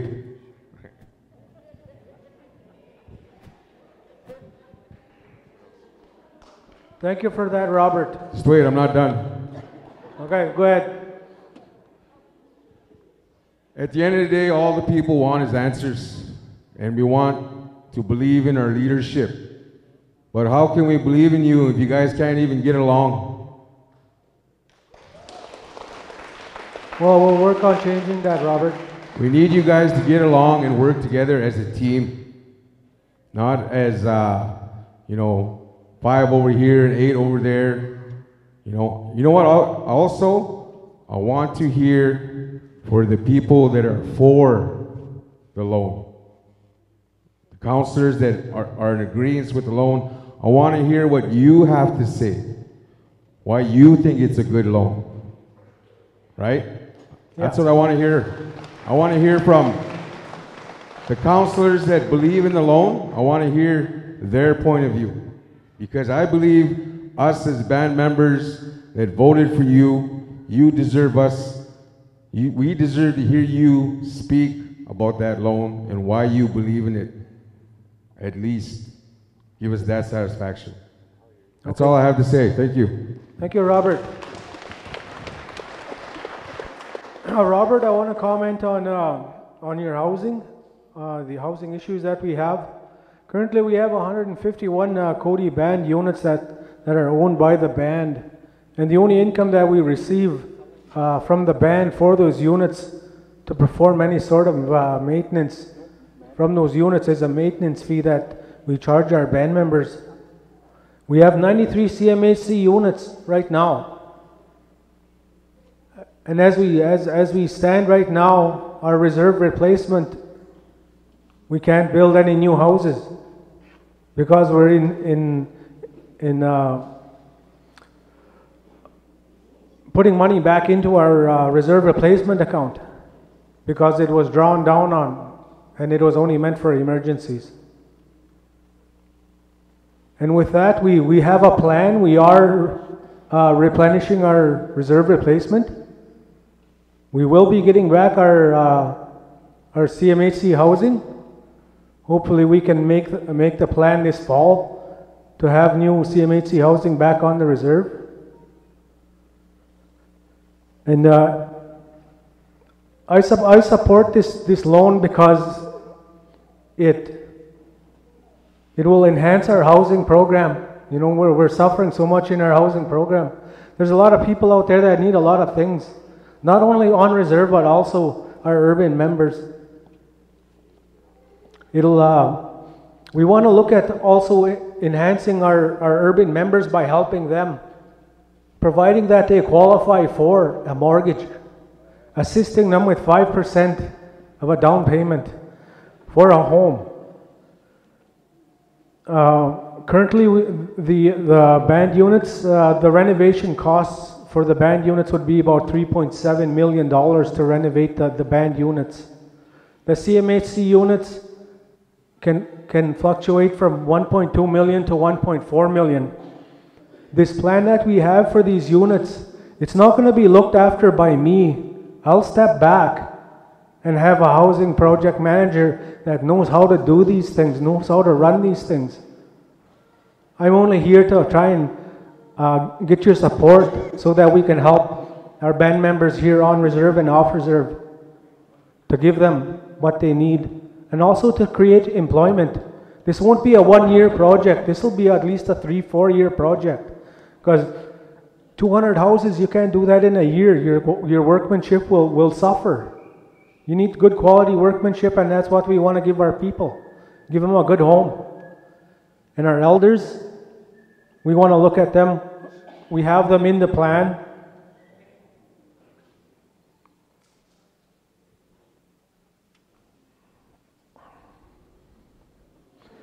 As far as the RTMs, we want to start stick building our homes on reserve. The plan for the old arena, decommissioning it possibly if it can't be renovated, putting a manufacturing system in there to manufacture floor trusses, roof trusses, prefabbing our walls, prefabbing the home right under a roof that can create employment, a 9-to-5 job for our band members, giving them some self-worth, giving them some employment, helping them with their children, you know, giving that back to them.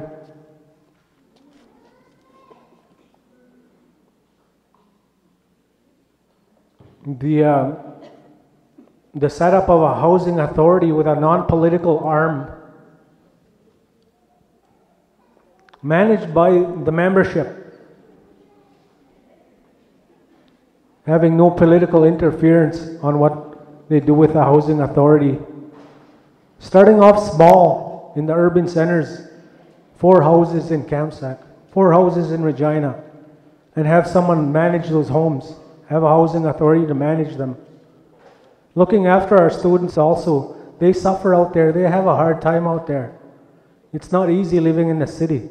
And I know that from speaking with our band members that were out there, that we got to visit with in Calgary, Edmonton, Vancouver. We got to talk with them, and their rents are sky high.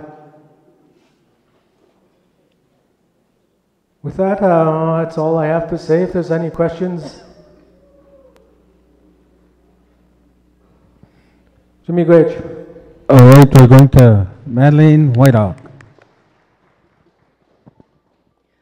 Anin sa kakinawa, kinakminima kinakayayek, Chief, elders, ladies and gentlemen.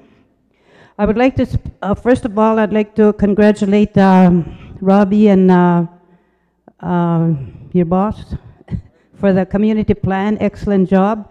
Couple things there that you mentioned that I'd like to elaborate on, and that's the heritage site, Peepaw Plains. Can you hear me?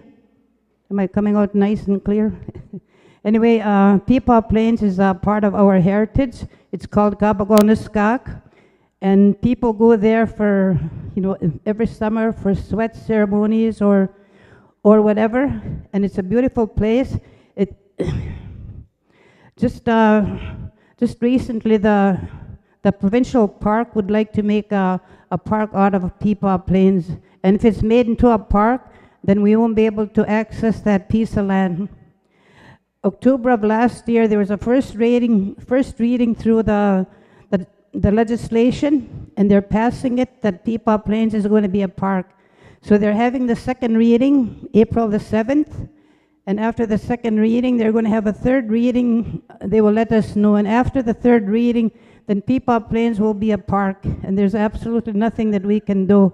And the people from the government say after the 3 readings, then we'll work with you. But it's sad because that's a heritage site.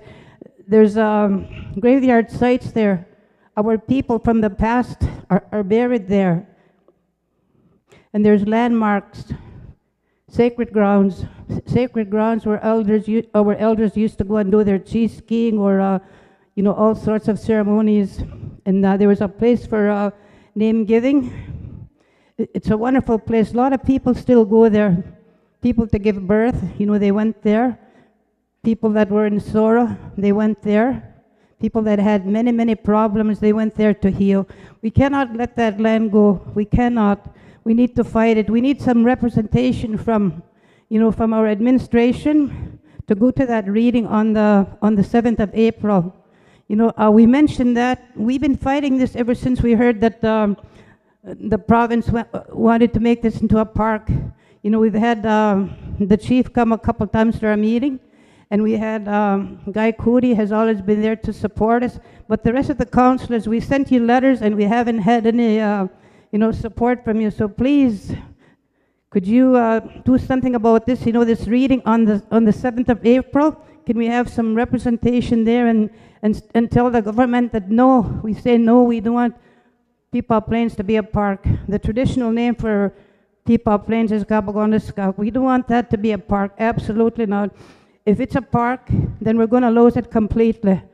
People won't go there to hunt, they won't go there for their ceremonies, whatever else that we've done, we won't be able to have access to that land. So, leaders, please support us on this. We have the Little Wolf Clan, and we're very active in trying to keep this, to keep this alive, but we need your support. Peepaw Plains is part of Cote. There was a reserve at one time. My mother, her marriage certificate says that she was born on the Peepaw Plains Indian Reserve. I have a cousin that was born there, and her birth certificate says that she was born at the Peepaw Plains Indian Reserve. And in the archives in Ottawa, there is a map of that place. So we need some people to go there as well and get that map and show the government that this is our land and we want to keep it. All the resources are there, but we need you people. Please do something about it before the 7th. Thank you. My other concern is about the native language that was mentioned when they made the presentation there. The Ojibwe language, we say Ojibwe in Manitoba, but we always say I speak Soda. I'm Soda. You're not. The traditional name is you are Nakawewin, and you speak the Nakawe language. That's what our elders of many, many years told us. You are Nakawe, Nakaunene, and you speak the Nakawe language. That's how we address ourselves. Okay, it was mentioned earlier that, in fact, it is, of all the 5 things that were of importance, the language and the culture were, second from the bottom. And I feel that the language should be up front because it is the lifeblood of our culture. We go to different places, to try and get our curriculum developed. We can do it right here in our own. The band list, we have 55 elders. And of those 55 people, just 1/10 of the people speak it. Just 1/10 of us speak the language. And when we're gone, the language is going to be gone completely. You won't be able to speak the language. So again, I'm asking the Chief and Council, I'd like to put a proposal in place. I'm 73 years old, and before I pass on, I would like to leave a curriculum to the school so that they can read and write in the Kawe language. I'm certified, I can do that. I have a degree in linguistics. I also have a degree in education. I read and write in the Wandakaweban language. I know the grammatical structure, and I can do that along with the elders. I also have a friend here who's also certified, and she's no longer employed here. We have to go work elsewhere to prove our worth. That shouldn't be. We should be accepted in our own reserves. We should be given jobs in our own reserves. My friend, she travels 4 hours a day to go to work, and she has 5 grandchildren that she looks after, and that's so unfair. We need to keep our own people here. This lady, she speaks a language, she's fluent in it, she can read and write it, and she knows the grammatical structure of it. But because of personal reasons with the administration, she was dismissed. But that shouldn't be. We have to overlook those. We have to look at the worth of these people. Just one last thing, Chief and Council. You have a very tight position. It's hard, the position that you have to make decisions. When you make decisions, if you have your friend, if you have your brother or your sister applying for a position, forget that person is your relative. Choose the one that's most qualified. You know, we got this from an elder. If your brother or sister or your best friend is applying for a job, don't give them the priority. Look at the one that does the best work. Miigwets. We got, did you want to Madeleine, respond, Chief? just one response to the Peepaw Plain issue. I met with the elders. We had 2-day meetings at the band hall there. It was posted, and Martha was there too. And you know, we put a resolution together from the elders that were there. They gave us a little bit history on Peepaw Plain. So I finally got a hold of the Minister of Parks and Recreation, and they just gave me an email the other day or yesterday that I'm going to be meeting with them April 12th, 2 o'clock at Regina, and I'm going to be taking that resolution with me, and maybe a couple of elders can come with me as well, and we are going to discuss not making it into a park.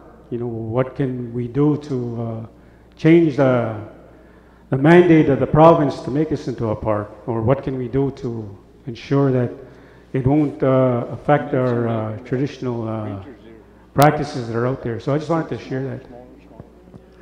Thank you, Chief. And I'd like to thank, on behalf of the Little Wolf Clan, the support that we're getting from Cody's. We've been against that, the government taking over Peepaw Plains as a provincial park. We have a lot of history, we have a lot of culture, and a lot of our foundation of who we are and where we came from is all in Peepaw Plains. Our value base, our culture, our language, in terms of community values, morals, and how we function as a community. So we're looking at a very focused and a concise and a progressive plan when we want to talk and sit with government in terms of how we want to maintain Peepaw Plains. We don't want it touched, and it's us who determine how that community can be revised and revisited, and this has a lot to do with reconciliation in terms of how we can deal with our own trauma, in terms of how we were disturbed and taken into residential schools. Now we have to go back to that place, to that childhood place, to revisit our trauma so that we can become healthier adults. When we ourselves become healthier, we in turn to be healthier communities without addictions, without the anger, without the fighting. We can create better visions for our children. With the integration of our culture, we can also teach our children brighter futures and brighter visions. So with working within ourselves and going back to Peepaw Plains, being able to do that with the funding from the government in terms of dealing with our childhood trauma, because that's what the 94 recommendations from the Truth and Reconciliation talks about. And if we go after that funding for the government, we'll be able to make communities in Peepaw Plains that are going to deal with those issues. So miigwech. Thank you. Danny Whiteoak. Thank you. Well, I just like to thank the Chief for his open comments. And I'm here on behalf of my family, I guess. But anyway, we talk about Constitution, but we don't talk about code of conduct, conflict of interest. And I believe that a lot of that is going on right now. They're talking about the staff being professional. It's not only the staff that have to be professional. It's these ones right here, sitting here also. You know, they have to be professional. You earn respect. You're not giving respect. You earn it.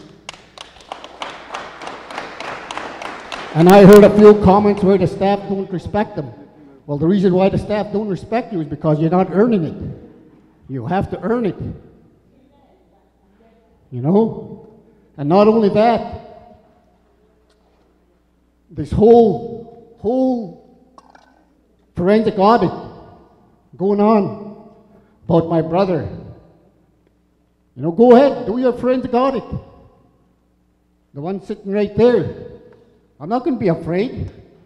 I'm not going to say, oh, there's a few names, a few council members. I'm not going to be afraid. You're right there, sitting right there, do it. But leave it alone. My brother recovers. You want professionalism? Get a code of conduct on everybody right there, staff, conflict of interest. There's nothing there when they harass the staff. There's nothing there to get rid of them. You have to put something in place like that. You just can't come here and say, oh yeah, I'm a council member, and we have to start bowing down to you. No, we put you there. You listen to us. Just like what Robert said, you listen to us. This is who you have to listen to. 30 people or 60 people cannot decide on one thing. 2,000 people that vote for this community. And those 2,000 people have to be heard, not 60. I will not hide. I just heard today that they want to take my brother off the land that he stays. Right there, Trevor, that was you. You know, give him a chance to recover. It's right here, right here. You smarten up, work together.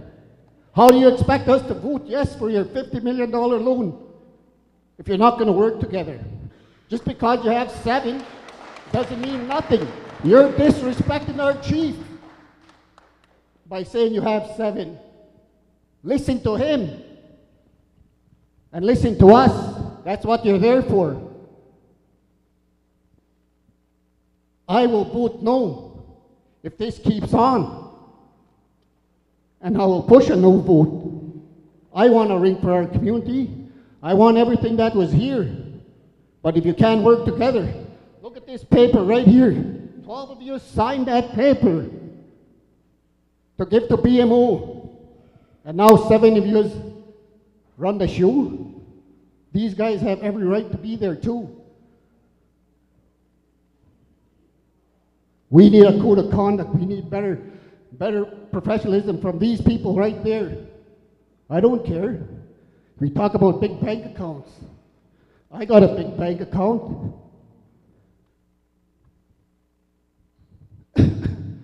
Where did I get it from? From work.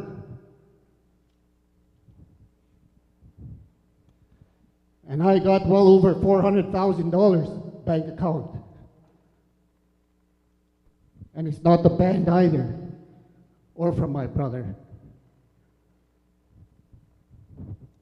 You want respect? Earn it. You want my respect? Earn my respect. Because I won't give you if you don't want to earn it from me. Thank you. Okay, we got Big Fella, Cheryl, and Patrick.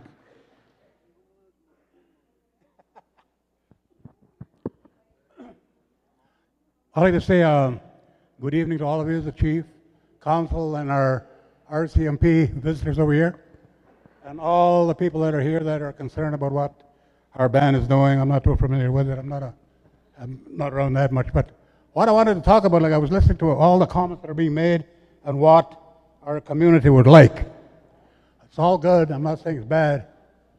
But there's a lot of things I think that we need to look at. And one of them is the sickness that we carry, which I call lateral violence. You cannot move out of an area if you don't deal with that. Somebody had mentioned just a while ago the history of our people, the oppression that we went through, reserved life, residential school. All that stuff has to be looked at and how it affected us. And I'd like to also remind you that reservations are only prisoner of war camps. Always remember that. We don't own the land. So there's a lot of history that we don't know about, that we should know. And always remember that we're an industry, all right?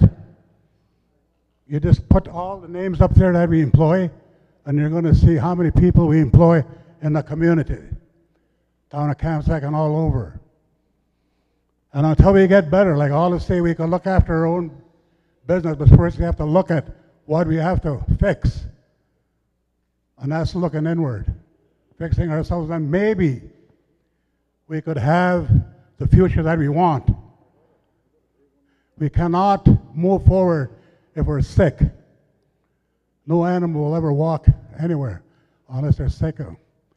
So getting healthy, I think, is a priority, and whatever that means to you, but working together and finding out where all this thing comes from, and then maybe I'll say, I like to see it in my time, but maybe I wouldn't. I'm not young anymore, I wish I was, but I got one foot in the grave and the other one on a banana peeling. Remember that. I'm on the last quarter of life, so I like to enjoy it, all right?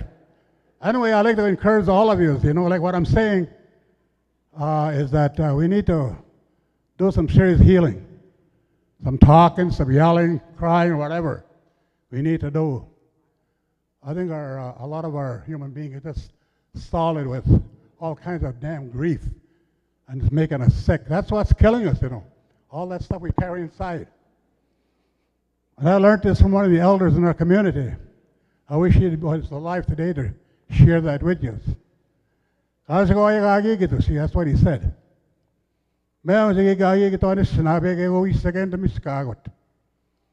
See, we don't have them teachings anymore. I wish we were all here again. But I think eventually we're going to have to go back to the teachings of our elders and the way we lived at one time. We had 7 teachings and 21 principles that we lived by.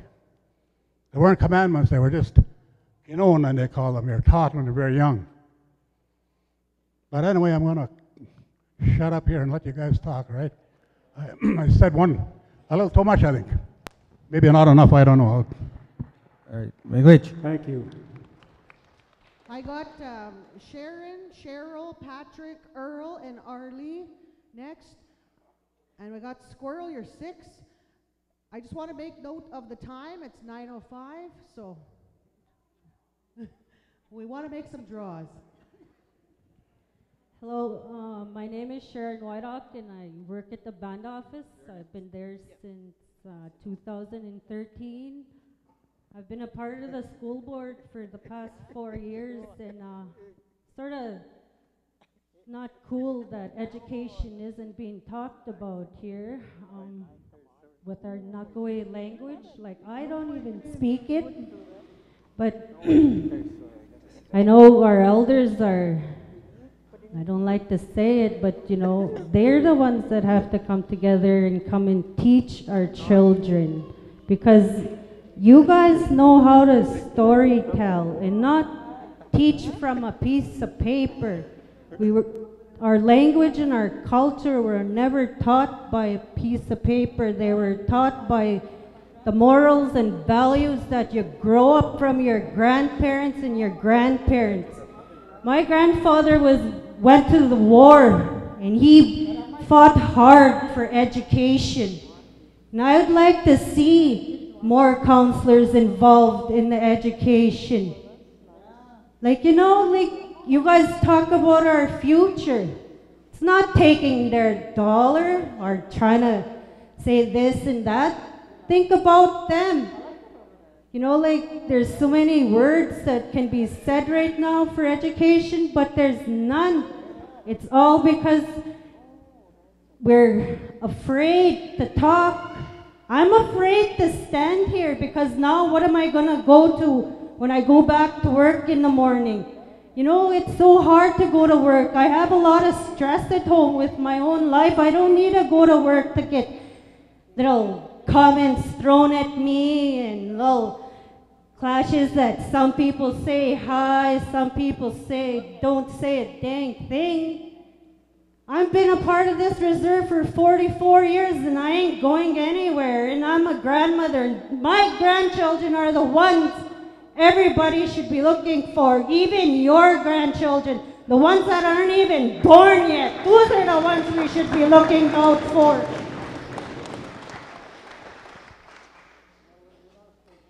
And I'd just like to say, please, get along. How are we supposed to teach our children to get along if we can't? Honestly, I've been on this reserve for so long, and you know, all past chief and councils had division. Why don't we today stand together as one, not divided? That's the only way our children are gonna learn to make this a proper community that it can be.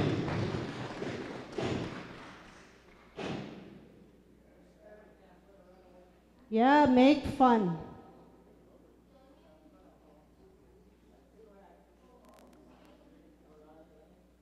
I'd just like to see more counselors involved in the education system. As Chief George said, there's a new education system coming around here and they want our input.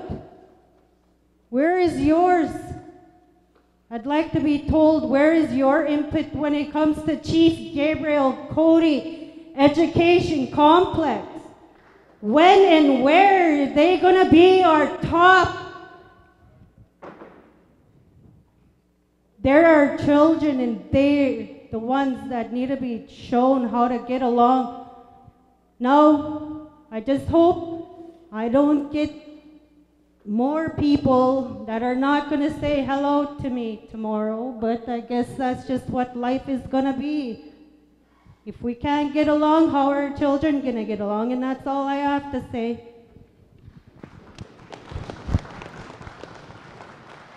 Okay, we got Cheryl. Hello, everyone. I guess my first question is, how much money are you trying to borrow? Because I know in Yorkton and Winnipeg, you said 50 million. Then in Regina, there was a different total. So how much money are you guys asking?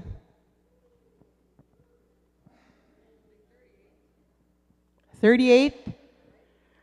You see, if you guys had a plan, something on paper with figures and stuff like that, maybe you would get a yes. But for me, it's totally a no, because you guys don't even have nothing to show us, right?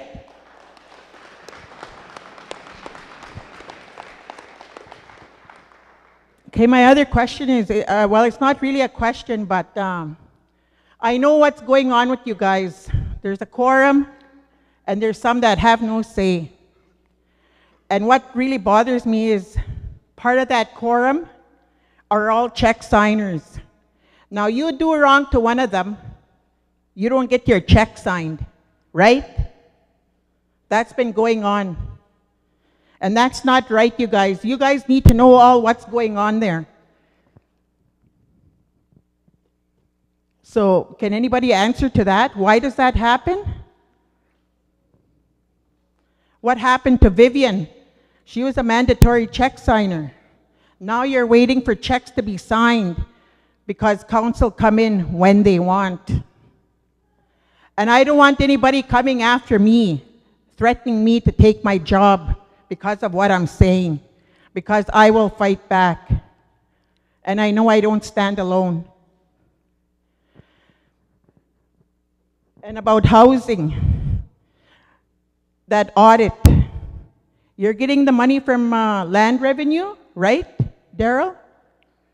Okay, that covers elders' rent, power, and other community events.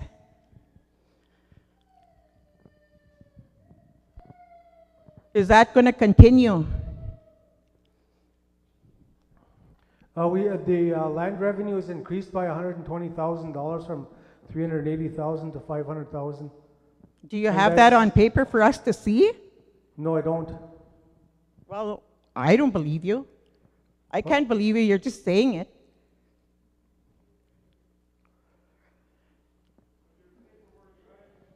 Yeah. Paperwork will be provided.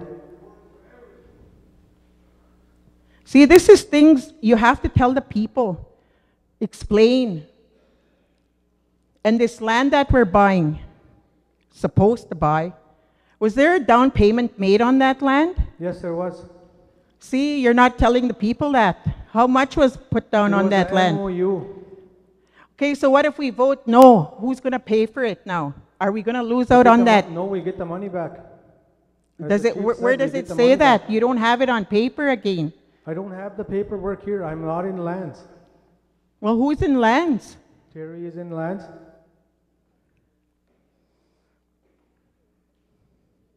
How could you guys make a deal without us saying yes to that vote? How could you put money on a, how could you put like, we don't even know how much money you put on that land.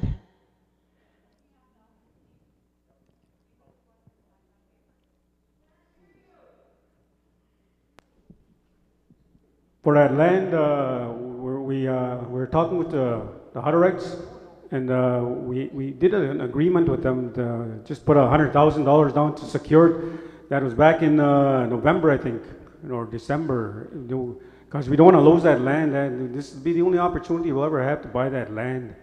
That's why we're bringing it to you guys, for an investment. But at the end of the day, if it's no, then we'll get our money back. Just something that we, like you put a down payment on a house, till you get the mortgage, like that's all we did, and we did it as with a BCR. So we just wanted to secure that land so that we can buy it, But if we don't buy it, we get the money back. Okay, that's all I wanted to hear. Thank you. Okay, I got Patrick, I got Earl, Arlie, Squirrel, and Ron.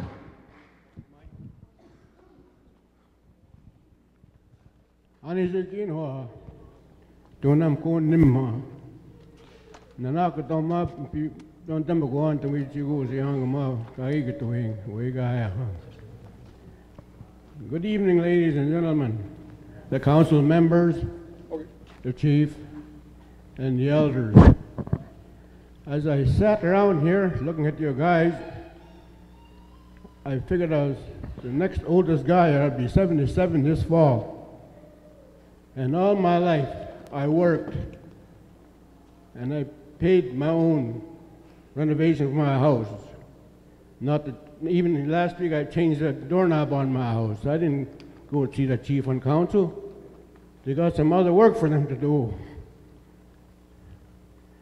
And another thing, most of you guys I'd bitch about this and that, housing and everything.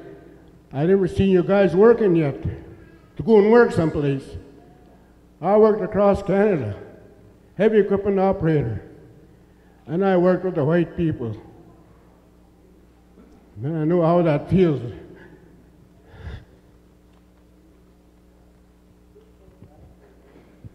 To be the only Indian in the construction crew. But I made it 42 years. And here I am. I'm happy what I did. And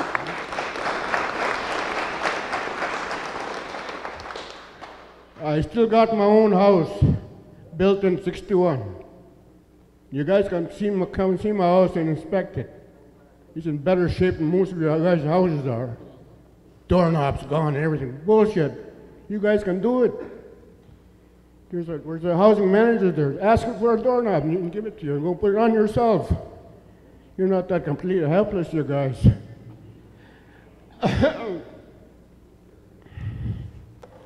There's a lot of things here I have pent up in my feelings. But when I first got married, you know what they told me? Go to Indian Affairs now. Go and go on welfare. So I went upstairs, and I know that son of a bitch that gave me welfare. Kent Kerr was his name. He told I, my wife, $27 a month, that's what you'd be getting. That's a whole $27. And I told him, fuck that nonsense, I'm going to go to work. So here I am. I'm retired now. I did my work.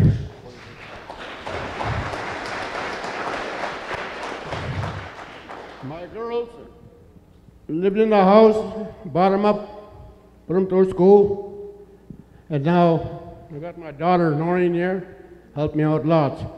But when I go, she's going to have that house. So your council members, Don't bitch about her not having a house on reserve. She's got one. And for residency clause, you're trying to throw on her, but no, you don't do that. You guys are counselors. I put you in there. And look what you guys do. You're going after some other dead people's money that they figure they spent. That's not right. But please, for God's sake, get along together. It'll be a good reserve we all pull together. Okay, thank you very much.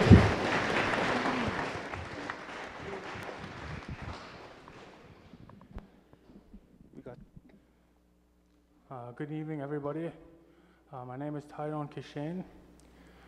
I'd like to thank the elders for the prayers and stuff. You know, I come up here with a heavy heart. And I was raised up with a lot of respect. And I feel like I lost some respect lately for some people and some families. You know, I was told growing up, my late dad, Ralph Kishane, always told me, you know, never look back, my son, he used to tell me. Never look back or else you're going to be in trouble. You know, and I realized that I found that out. I found that out with that forensic audit. I've been having trouble. Just having trouble to get up and to do things, and because I feel like I disrespected some people, and it's been bothering me lately. You know, I like to apologize. If I disrespected anybody, I like to apologize to my chief. If I disrespected my chief, you know, I want to work with him. You know, I want to apologize to the Stevenson family. I want to apologize to the Cote families. I want to apologize to the White Oak families. You know, I want to apologize to my Pelly family if I disrespected anybody with this forensic audit. You know, I never felt so disrespectful in my life, and you know, I want to say sorry to everybody if I disrespected anybody. You know, my family means more to me than quorum. My family means more to me than power.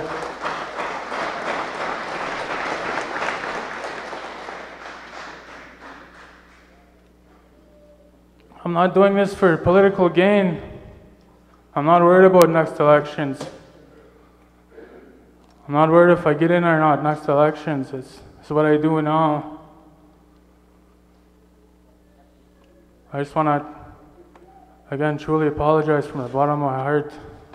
I had to let this out. It's been bothering me. You know, I have kids to look after. I have 2 jobs. I'm a single dad, and being a counselor, and to have this on my shoulders is.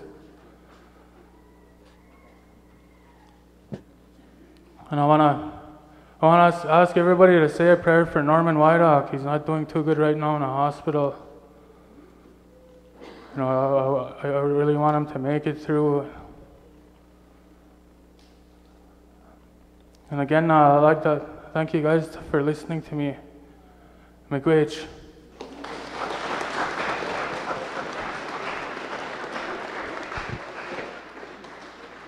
Go ahead. All right, thank you, Councillor. Now we're going to Earl. Hello, everyone. I do believe we need a code of conduct for our chief and council and our workers for Cote. It's professionalism all over the place in this world. And it should be on the reservations also, where everybody has to do the right thing in their work. As for this loan, I do believe it'll do a lot of good if the money is handled properly. We need work. Our young need work. All of our people need jobs. To say no to it, to a chance, would be kind of like, do you want a job? And then take it away. We need funds to get Cote going again.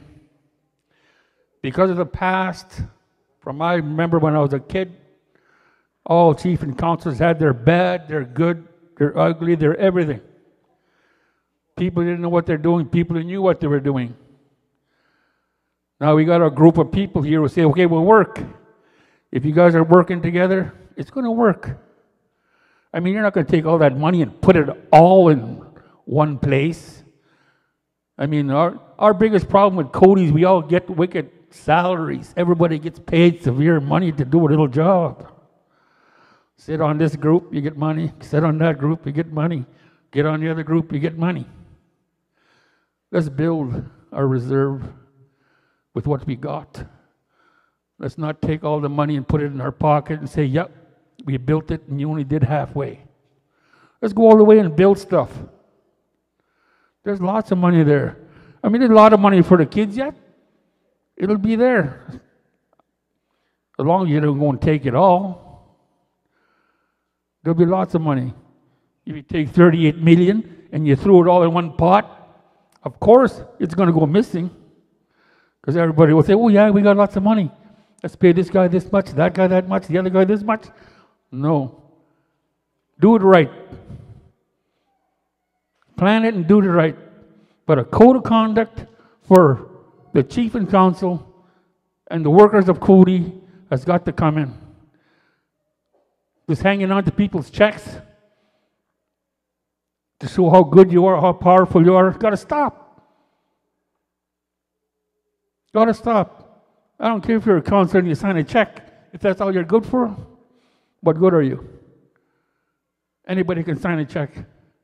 Plan, build for our future. Build for us. I got kids, I want to grow up on this reserve. And I see nothing coming with all that money. We need to invest and we need to invest now. When I first heard of this, what was happening, I didn't agree. And I still don't agree. If you don't do it right, if you don't plan it right, don't do it. You people, look at their plan first. Don't just take it and say, oh yeah, we're going to get this. Look at their plan first. Don't put $38 million into one project. Put $38 million into 38 projects. 67, 72, 100 projects. Where money will grow and build. Don't just put it all in one pot, give yourself a big wage and say, look, I made all this money, but I did nothing.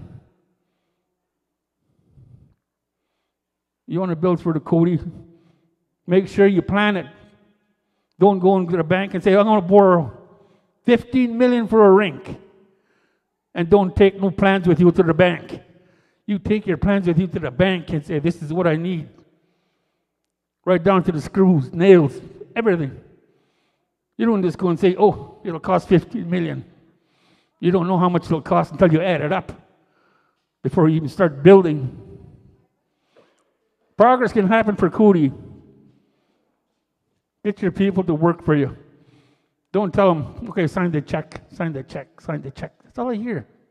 I'm chasing people around, sign check.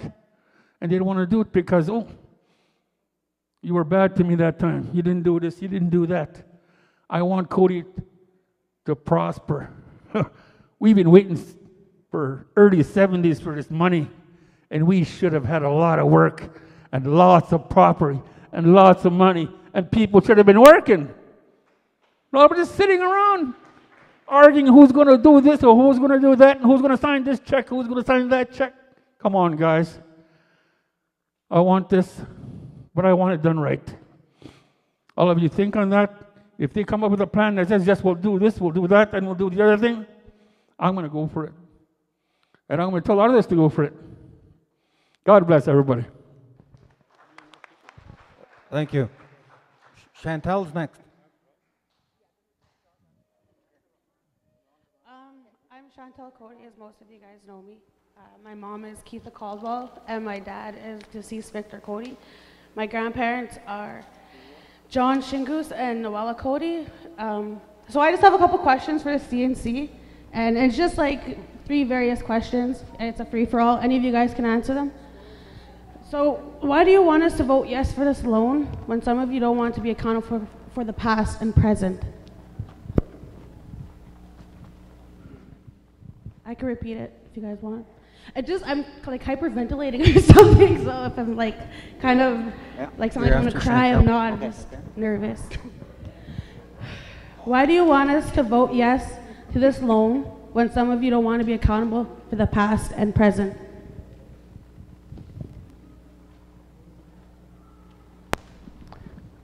Say that again. Put the mic closer to your lips. Why do you want us to vote yes to this loan when some of you don't want to be accountable for the past and present?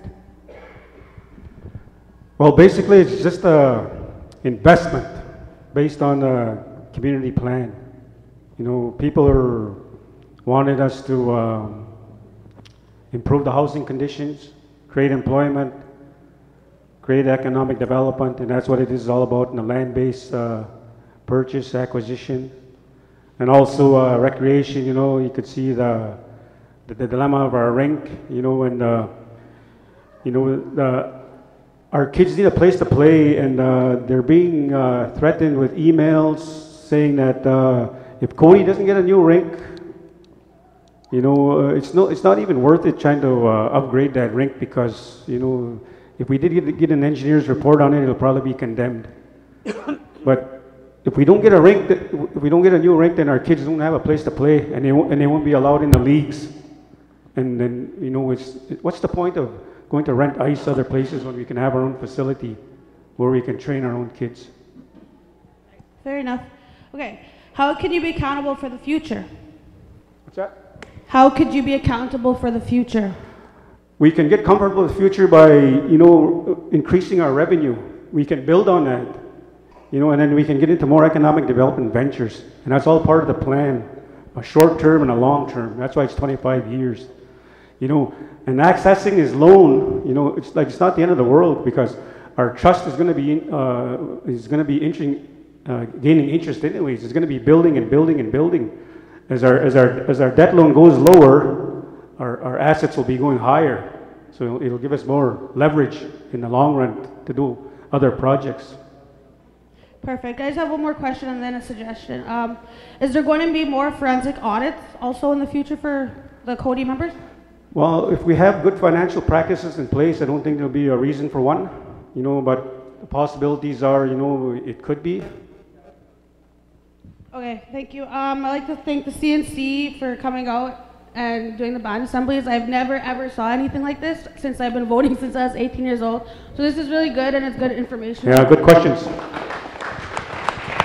Okay, we got 5 more people that want to ask questions. It is 9:30, so I believe after this 5th one here, we're going to start doing the draws. So those are Squirrel, Ron, Wanda, Elaine. Go ahead. Thank you. Good evening again. I guess I would like to have the counselors have a mic so that they could respond to people rather than sitting there and taking it in. Give them a chance to respond to people. I think that would have been fair for them to be able to respond to people when people, you know, directly point at them. And their counselors 24 hours a day, no matter where they are or what they're doing. And band employees are band employees 24 hours a day. So everybody's got to know how to act and respect. There's supposed to be some kind of handbook for employees. And when chief and council get in, they swear an oath to how they're going to conduct themselves and the way they act towards the community members. And I think everybody should make themselves educate themselves in that aspect, because there's a lot of things that are coming down.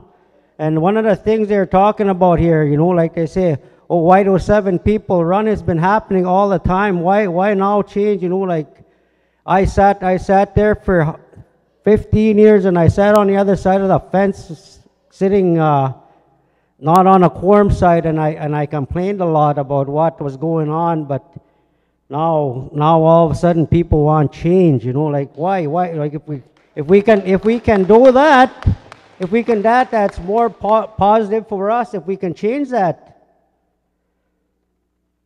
Just hang on here. I got a text.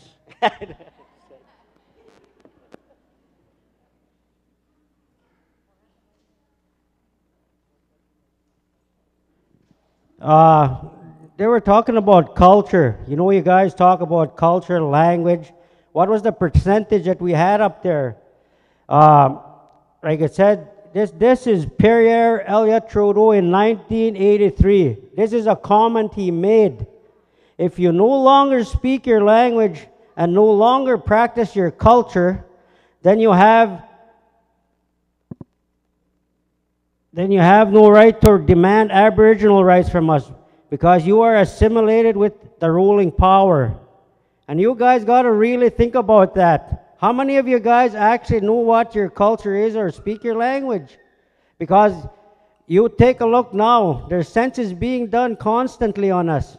They ask, do you practice your culture? Do you speak your language? How many of you here can actually put your hand up and say, I speak my language and understand it, and I practice my culture?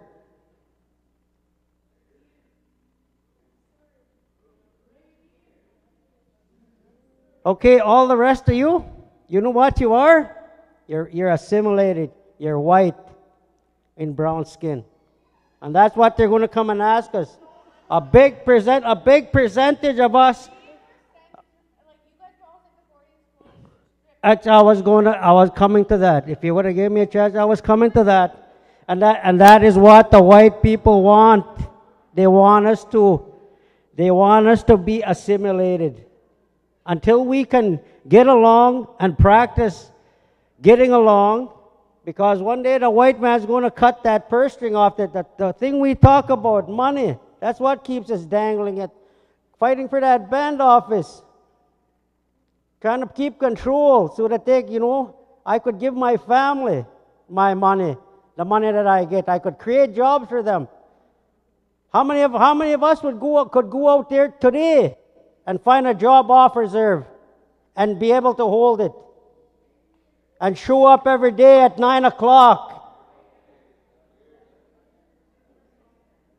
And that's what I mean. You guys, there's a lot of people that don't show up at 9 o'clock. Oh, I'll come in at 10:30, 11 o'clock because my relative's a chief or I'm a relative to the counselor.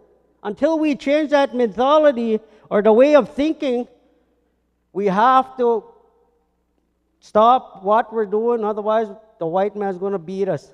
We're in their rink. They're going to beat us soon. And they're going to pull that purse string away from you, from all of us. Those houses that we signed for, CMHC, we signed for 5 acres. When we signed for that house, we give them privilege to that 5 acres. The old people said, there are people going to be living on your reserve because we don't know how to pay rent. There's people going to be moving in. They're going to move people in there that know how to pay rent. Your reserves are going to be spotted. And this is prediction. How many of you listen to the old people? We're in that right now. We're challenging each other. We're talking about each other. Instead of talking to each other, we're talking about each other. Social media is having a good time with us. We talk, look at this. I got this too. That's why I said I got a text. I wanted to show that social media controls me too. Until I can break away from this, I'm controlled. And every one of us are controlled. And you know who controls us? The white man. Because he's got that dangling carrot in front of us, which is money. We need it to survive. Because most of us can't go to the bush and make a living now. Until we can actually decide to work together is the only time this reserve is going to go ahead. They said there's going to be 2 pots coming to this reserve. If you guys listen to prophecy, there's 2 pots that are going to come to this reserve. And we made Nikewak. They're going to spend that. One's gone already. Pretty well gone. The next one we're working on. We're going to get $50 million out of it. If you guys would listen to, I've listened to the old people. That's going to be wasted. After that, who's going to be fighting to be a counselor? Who's going to be fighting to be a chief with no per diem, no honorarium? Eh? Are you going to go and say, I'm going to go and challenge the white man over there because I believe in my people? And that's what we got to do. We got to believe in our people as Indian people. They took that away from us. Why do you think our young people are running to gangs? Because they don't have a place to belong. And yet we belong here. Every one of us belong here. We're Cote Indians. Be proud of who we are. Listen to what was predicted. This is what we're doing right now. We're fighting. We're talking about each other. We got to stop that. If we don't stop it, see you guys. That's all we got to say. See you guys. Because that's what's going to happen to us. Every one of us are going to be walking down that road and say, hey, I talked. How many of you guys even check yourselves? I check myself every day when I walk by somebody. Hey, when I first got back, I fell right into the process. You know, like I see somebody, oh, that bastard, you know, and that's basically it. And I checked myself. I said, I better start checking on myself. And each one of us got to do that. The hardest thing to do is look at yourself and say, I did wrong. Until we do that, we're not going anywhere. Take a good look at yourself inside. When something happens to my kids, you know what I do? Did I do something wrong to cause them to be to happen to them? Did I do that to somebody? Did I talk about somebody in that form? Taking a mental check of yourself. Mental checks. But we should all take a good look at ourselves. Are we going the right way? Are we going to survive? Or are we going to leave our kids a debt that they're not going to be able to pay? If you guys, I passed some notes around here. If we did some little bit calculations, August 12th, $1,500 was paid out to the young people. That's our grandchildren. Well, that's my grandchildren and my kids. And $18,500 was deposited into the minor account. The interest rate is paid at 3%, and of that 18.185, it's $555 every year, and even that broken down is $46.25 a month. And the last signatory of this trust we have is going to become of age 12 years from now. And they'll approximately receive $25,160. And how safe is that when we go and ask for a $50,000 loan when it's all put in one big pile? Just like the guy asked here, how do you know you're spending capital money when you're got it all piled in one pile? How do you know whose money you're pulling out of a jar when you have a bunch of money put in a jar? So that's what I'm asked. Like, if we do that, and thanks Jimmy for giving me that email that you sent me. I handed it out. Regarding your specific inquiry about the minor's payment, I must first admit that I made an error when I spoke in Regina. The minor's fund of the Cote Legacy Trust is not held separately from the main trust fund, as I had stated. I was thinking of one of my other trusts when I answered your question. I apologize for my mistake. So if you guys think your minor's money is safe, it's not. When they go for a loan, it's calculated within that money. When they're going to pay the interest on that. Thanks. I'm trying to say only 5 minutes, but I kind of went over here. Thank you. Arlene? Okay, I got 3 more here. I got Ron, Wanda, and Elaine, and they said they're going to cap it at 5 minutes. Hello, good evening. I'm not going to take too much of your time, people, chief and council. I just kind of got an informational issue to speak about. I don't know how many people know about education transformation that's going to happen in 2019. Sharon wanted to speak about education. Education is very important.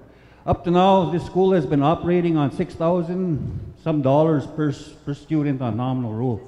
2019, the government promises to give $19,000 per student. And we're talking about a lot of economic development, economy.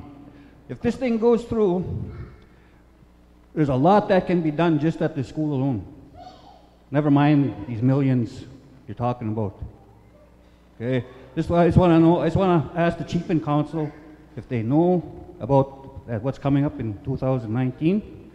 There's a choice of going with an amalgamate, which is YTC or Treaty 4 EA, or we can go independent. And who decides? The parents of the children that go to the school, or the chief and council? It's just something I don't want an answer today. I just want to make sure everybody knows about it, and it's a positive thing. This school pushed out a lot of good students, but there's a lot of them that are walking because they're not very good readers and writers. But we didn't give them a chance. We didn't put a hammer in their hand. We didn't put a welding rod in their hand. They couldn't read a measuring tape too, I guess. Like this guy here. But see, the education system is designed for strong people. There's a bell curve, they call it. If you fit in that bell curve, you're okay. You don't fit in that bell curve, you're gonna. Schools not adjusted, or schools not built that, not on $6,000 per student. Okay, there's so much trades we can do. Get a haircut. Like I hope someday they build a business strip plaza where I can get a haircut without paying tax. Just a simple thing, just a basic pizza. Nothing too fancy. Start off small, but just make sure all parents, leaders know what's coming down the pipe. Okay, I've been a teacher for 27 years, working on a shoestring budget, so there's a chance to grow. Thank you.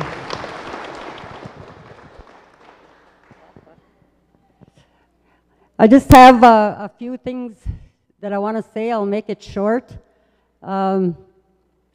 This is regarding the forensic audit. The people of the community voted to have this forensic audit. And there's only 2 counselors that are being blamed, and that's Trevor Severite and Pam Whitehawk.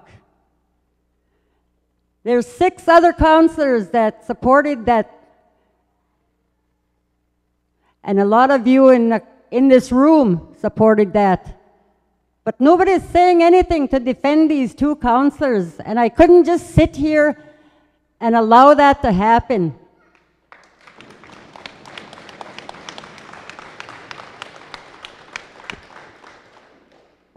From what I'm hearing, these people, their children are being threatened, they're being threatened, and we can't allow that. You can't allow that kind of bullying to go on. I don't take either side. I didn't vote for a forensic audit because I had a family member that I loved very much that, it would have affected him. And I have family on both sides. But people, come on, don't be afraid. Stand up and support these counselors. That's all I have to say. Thank you. Elaine? I just have a suggestion. My name is Elaine Cote. My mom and dad were Albert and Irene Cote. You talk about drugs and alcohol. Is the chief and council going to put a drug and alcohol policy in place for themselves and the employees that are from the band? And with guidelines in those policies, if someone does have an issue with it, to help them first, and secondly, and thirdly, and if they can't be helped, and what would be the outcome of that?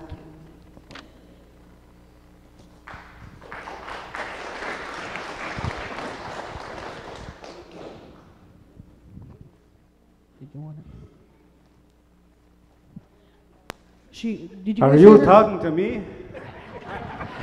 Yes, I'm talking to you. Yeah, we're working on that. We're going to implement it in chief and council policies and staff policy. That's a good idea. All right, thank you very much. Oh, just hang on. Good evening, everybody. I just want to share a few words here. I know it's getting pretty late here. I have a kid at home that needs to go get ready for school in the morning.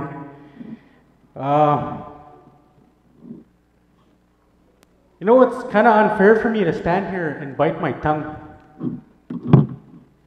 hold everything inside for years. This past few months was the hardest. When I first got in the second term, I stated, I'm glad that no team got in. We could start fresh and work together. Strong 12 behind a strong chief. That's the only way we can get things done around here as a community. Most of these guys that are sitting here ran on change. Change what? They were against the quorum system. Wanted change. Nothing's changed really. It's just their turn. I was so proud that we're working together, accomplishing things, going towards a goal, getting goals completed in our community. Suddenly something changed. Come December 16th, everything changed. It hit me by surprise. I didn't even expect it. The vote for forensic audit. Suddenly everything changed. I know I didn't stand up for that forensic audit. Like Wanda said, there's people that are going to be affected by this. There's deceased members, deceased council members that are being persecuted still to this day. I talked to Jigs a week and a half before he passed away. He said he was hurt. His heart was broken.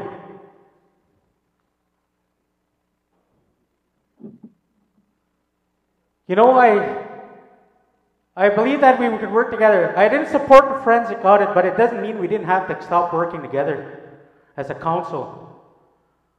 We could have kept moving forward, working together. Sure, you got your forensic audit. Do it. Get your answers you need. I have nothing to hide. An auditor does our audits every year. That guy's not going to wreck his reputation just for us 12 Indians at the office. He's not worried about us. I want us to work together as one again. I'm sick of this every day. I go home, I wake up in the morning, I'm happy. Suddenly I get a call. Something's going down. Something shady is going down. Then I'm pissed for the rest of the day. I come to the point, I'm serious, I'm going to be honest with you guys. I'm at this point, at this line where I'm close to violence. How angry I am every day. I'm sick of it. I enjoy working with people, and I love this community. Yesterday,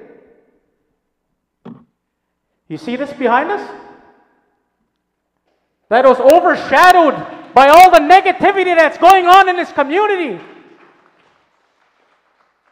These kids that we work with in our minor hockey association, we play in a rotten rink. If we're not going to get a rink, let's use some land revenue, capital dollars to throw into that old rink so we can stay in the league. You think there's no benefit to the rink? There's a kid on our team yesterday, person from Yorkton who bought that banner to us, said that boy should be playing AAA, but he has no support system.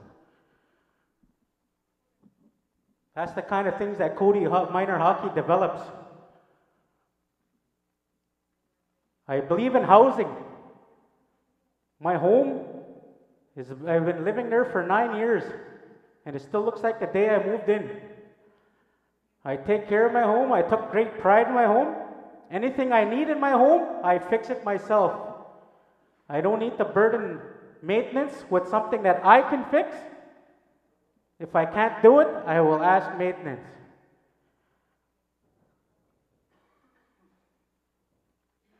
I like to greet people with a friendly hello. I don't want to be met with resentment and glares just because I didn't support a forensic audit. What is the total today of the cost of the forensic audit? And what are the details of this forensic audit?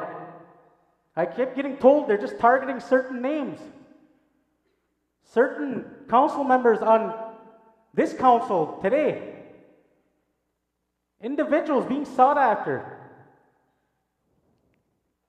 because they want to eliminate us from running next election. If you ever want to be elected again, build yourself up by doing something for the community, not destroying your co-council. That kind of negativity flows down to our children. That's who I speak for, the kids. Those are our members too. They're our future. It's their future. An elder told me one time, "You're a future." I'm standing here now. An elder also said, "My time came. It's your time." My time's going to be coming up soon. Then it's going to be the kids' time. We could get these numbers together if we just worked together. We would have had a better report if we weren't too busy fighting with each other at the table. We would have had our numbers for everything that we needed to present this properly and more information if we were not fighting with each other in the past few months.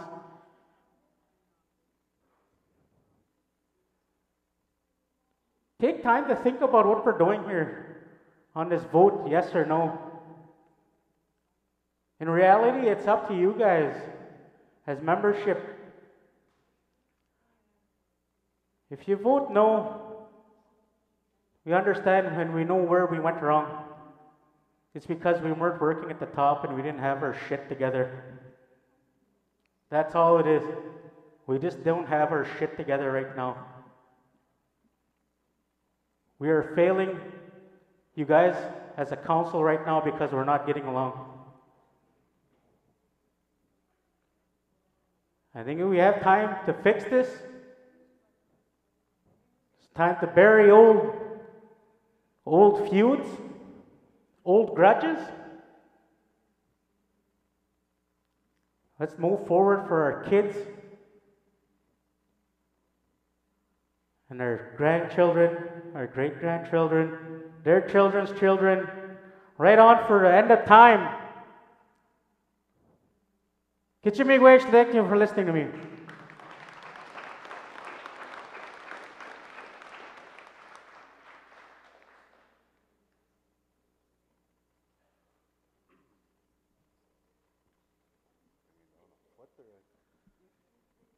Good evening, everybody. I'd just like to thank everybody for coming out and sharing your valued opinions. Us as elected officials here, our job is to listen to you guys. You know, you guys are the ones that give us our ideas on what we have to do for your future and for our children's future. Almost everything that we want to do, pertains to our future. I'm all for the rink. You know, that's one of my big goals is a rink for our community, because I grew up seeing the value of something like that and what it can do for a child or many children. You know, I've seen a lot of kids growing up throughout my life. You know, there was times where we had droughts, we had nothing. We had kids getting in trouble. We had kids involved with murders. That's because they had no sense of direction. They had no guidance. You know, when you have all this recreational activities going, you're offering children a place within a group. You're building self-esteem. You're showing them the right way to do things, how to treat people, how to be respectful. You know, we overcame some tough times throughout my life, and there was a lot of us that came through on the bright side. But there were a lot of us that ended up going down the wrong path. You know, I don't blame them for that. I blame not having anything to do. Nobody's taking that extra time to show you what's right. Nobody there to show you where to go, who to speak to when you're feeling down. No one there to show you how to deal with a problem. You know, when you're a part of a team, you have your peers. You belong to something. You have your mentors, coaches, whatever they may be. They instill some good values in those children, and that's what makes them succeed, because they learn to believe in themselves. You know, it's not about me, my friends, or anybody like that. For me, I care about everybody. I always have, and I always will. You know, I've been caring prior to being a counselor. You know, I was put here by you guys because I care. Not to come act jazzy or anything like that, you know. I care about everybody. I can walk up to anybody in this room and talk to you. You know, as elected officials, that's how it should be. We should be able to go up to anybody, go to any room, any building, anywhere, shake hands, talk to people, conversate. You know, we're not here to be hiding behind doors, you know, skipping out on this and that. You know, we have to be able to interact with you guys. Otherwise, what's the point of putting us up here? You know, we're here for you guys. You know, we have to make those decisions for you guys. You guys give us the ideas, we take them to the table, we decide. Let's go. They said we got to do this for the people to make it better. A rink will benefit our community so much because it will take a lot of our kids in the right direction. This is an all year round thing we're planning. It's not just for 4 months. We have goals of keeping things going all year round to promote these kids. Get them out there, get them off the reserve, get them playing semi-pro, get them playing professional. You know, get them playing junior A, whatever it may be, but get them to move on. Not just to get through the minor hockey system and call it quits. That's not what it's about, because if you can't go on after that, then you stop believing in yourself. We got to give them self-belief, self-esteem. There's lots of kids that I've seen throughout my day grow up, gain all that self-esteem, believe in themselves, and you know what happens? They pass it on to the next kid. That's what it's about. It's about that chain reaction of positiveness. So with that, I'm just going to say, stay positive, everybody. Believe in each other. Believe in our youth. Talk to them when you see them. You know, some of them just like to hear that hello from you guys. Thank you. Have a good night.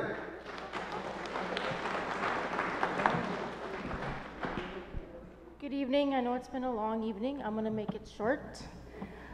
I try to stay positive all the time. I do a lot of prayer. When I walk into the office, I say hi to every staff member. I walk by and I'll say good morning. I do not treat anyone any different. And when we ran for election, you have to remember people wanted change, and this comes about the change, and sometimes it's resistant.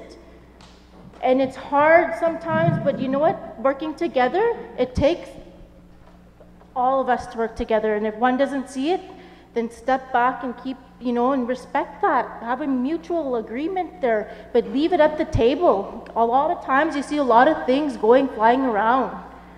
And you know what? And it got to a point where my father was attacked.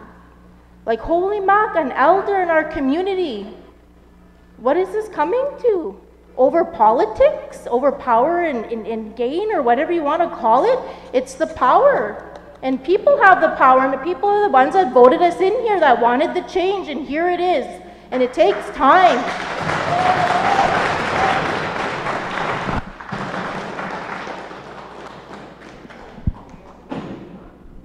I won't take up too much of your time, but you all know that I'm Pat Cote's daughter. And my grandparents were the late John F. and Madeline Cote. In response to all the comments, a lot of misdirected anger too as well, I too did not stand up at the General Assembly for that forensic audit, just due to the fact that I was blindsided by that, so we didn't discuss it as a team. I think that's where all the trouble began. Since that forensic audit was brought to the membership, I was hoping that we could expand the scope of that forensic audit to include this council as well.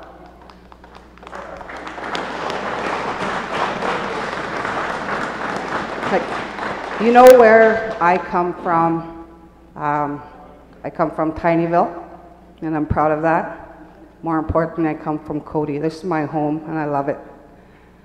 And I'm hoping to not only expand that audit to include the whole band entity and its entities, such as the market, the lodge, in all fairness, and to keep it consistent. I said, and I post on Facebook, I know I shouldn't do that, but I do, and I just want to, words were said with members, and I just would like to get their approval to expand the scope of the audit and to discontinue practices that are unethical and treating each other with disrespect. So I'm willing to work as a team only to benefit the entire community, not for the betterment of a few individuals. I was there last week. Thank you. I was there last week when all that went down, so I never heard no children being threatened. I never heard anybody being threatened, but there were words said, and words that can never be taken back. But hopefully one day we can forgive each other. And I demand from our table and in front of the membership that we take our oaths again, what we promised to do when we signed on first one. That'd be great.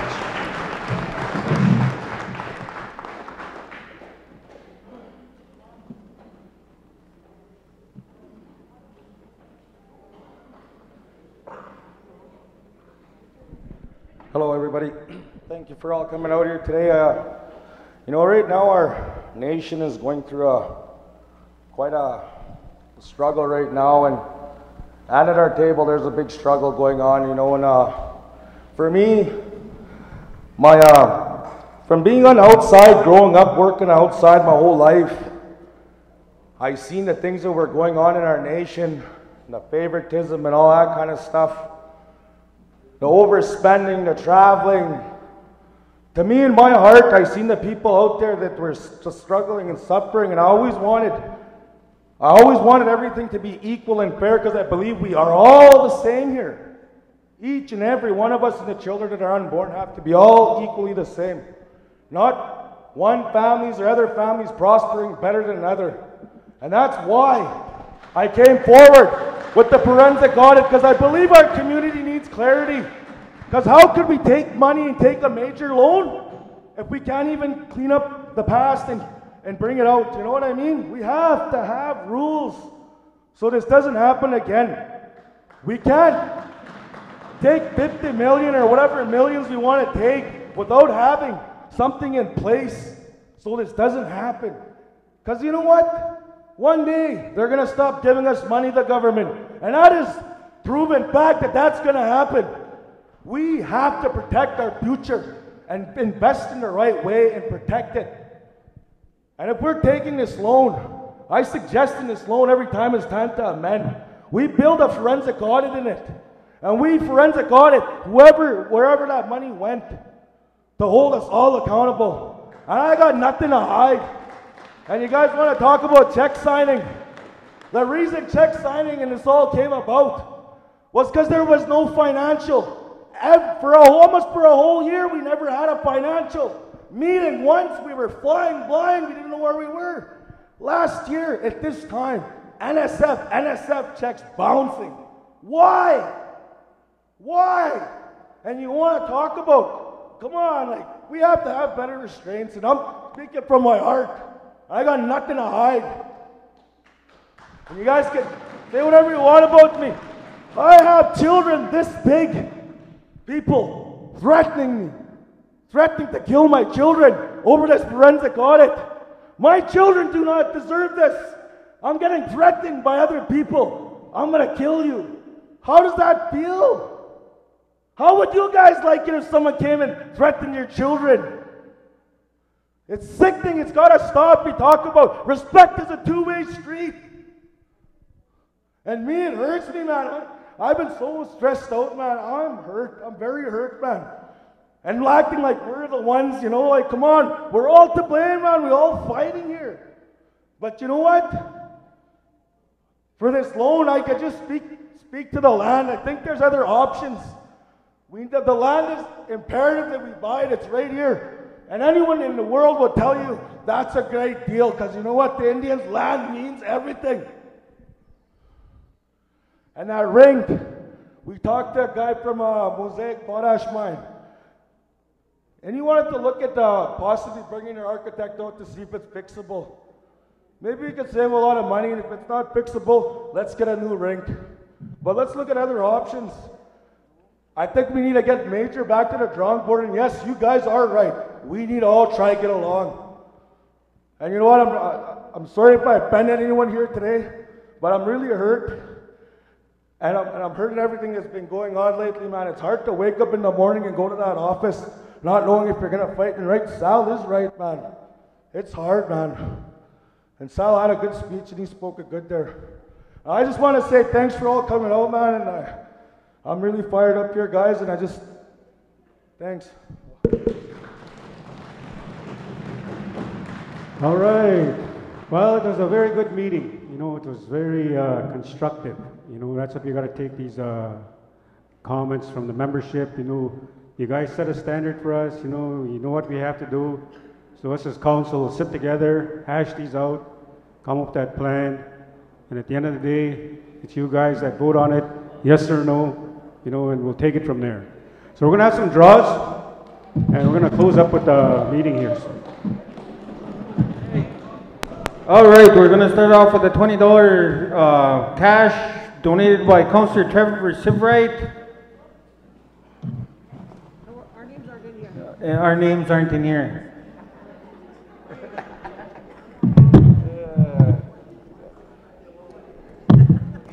You got to come and sign for your cash. Nigel Cote. Sign. You gotta get him to sign. Okay. Next one, this one is Counselor Pam, $40. $40 donated by Counselor Pam Whitehawk. Alvin Badger. Is Alvin here? Okay. Yeah. Twyla Dawn Cody for $40. Twyla. Next one is for $50. $50 donated by Chief George Cody. Jersey. Jersey? Any jerseys here? Yeah. Oh, right here. Okay, she gets the. I'm not even looking at it either. Okay. $20 donated by Counselor Terry Quaid. Counselor Terry Kiwaten. Evelyn Gambler. Where is she? Right there. Yeah. Come and sign for your 20. And by who? Keitha Caldwell. Keitha Caldwell, donated by Keitha Caldwell. Veronica Cody. Oh, she's not here. There you go. Not to tell Keitha. Hilliard Friday. Is that even good enough for bingo? $5. And who's this one donated by? This one was donated by. Come on. Tyrone Kashane. And then next one is Noreen Cody, donated by Councillor Noreen Cody. Terry Lynn Friday. Evelyn, didn't she sign? Okay, then this one's Terry Lynn. Terry Lynn. Oh, Hilliard. Oh, Hilliard over here. Yeah, come and sign. Okay. Oh, sorry. Who's the next? The next one would be. Donated by Jennifer Taranjo, Councillor Sharon Whitehawk. Is Sharon here? Yeah. Come and sign for 20. Okay, next one, donated by Councillor Jared Stevenson, Byron Langan. Is Byron here? Byron, come and sign. Okay, and who else? Guy Cody. $20 donated by Councillor Guy Cody. Give me two here. Tyrell Cody. Right on, $20. And next one donated by the Navigators, Arlene and I. Robert Sebright. $20. Yep. And last one donated by Councillor Daryl Langan, $20. Irene Pelly. Okay, do they go back in for the grand prize? What do you think? Okay, now for the grand prize of $100 visa. Shake it up. Shake it up.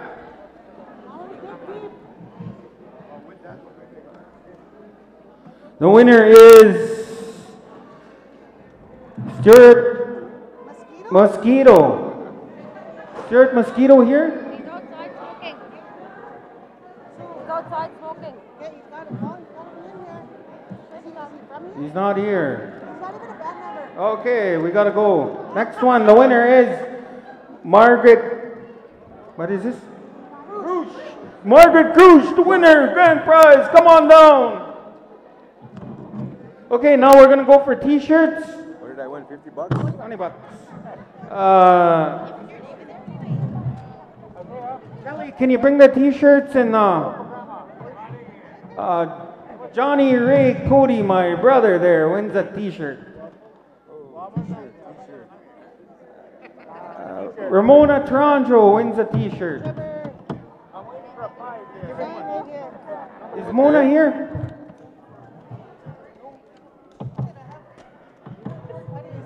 What the hell? Oh, sorry. Beverly Cody Gordon wins a T-shirt. Did all the winners come up? Right here. Did all the T-shirt. T-shirt. Kelly, give her a T-shirt. All the cash winners come up? Just hang on to that. I don't think they did. Okay, another Delphine Whitehawk wins a T-shirt.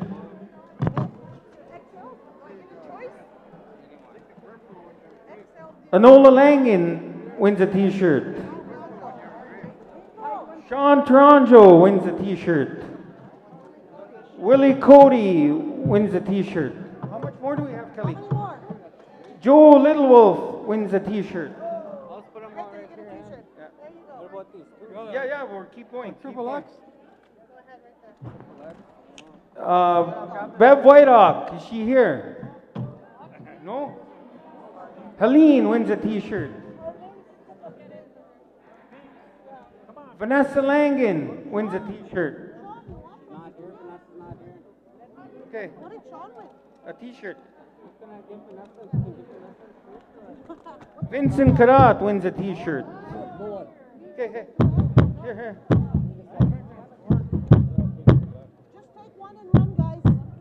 Stella Pelly wins a t-shirt. Warren Cody Sully wins a t-shirt. Barbara Whitehawk wins a t-shirt. Sharon Pelly wins a t-shirt.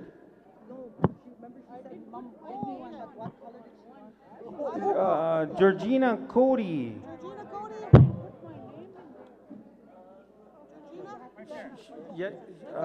Chantel Cody. Sally wins it. Valerie Cody not here. Here. How much more do we got to go? 1, 2, 3, 4. Dave Friday wins a t-shirt. Is Dave here? Dave, you win a t-shirt.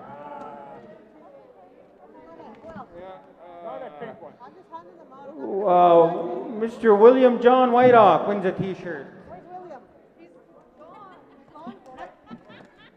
Kayla Shingush. Well, tell him to come here. Teddy Cody wins a t-shirt.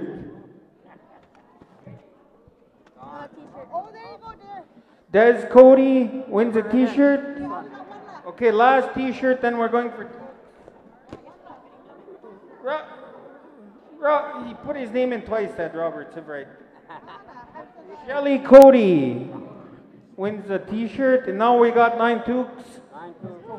Kayla Friday. Is she here? Darren Chingos wins a toque. Gloria Pelly. Okay, we got 2 20s left. Okay, we're gonna do two 20s for cash here. Next, for $20. Orville Cody. Is he here? Come inside. And Arnold Pelly. Arnold here. Okay, how many toques we have? Okay. Arnold Pelly, $20. Sign on the back. 8 toques. Marjorie Pelly wins a toque. Debbie Shingus wins a toque. Oh, these sticky things. Loren Badger wins a toque. Clementine McNabb wins a toque. How much more? Who's this here? I can't see. What the hell? These guys are supposed to make paper airplanes. Jello wins a toque. Dale Cody wins a toque. Florence Sivride wins a toque. James Pelly wins a toque. How much more do we have? That's that. Thank you for coming out. I'd like to thank the cooks, the elders for the prayers, Tony Cody McNabb for doing live stream, Vivian, Chief and Counsel, my partner.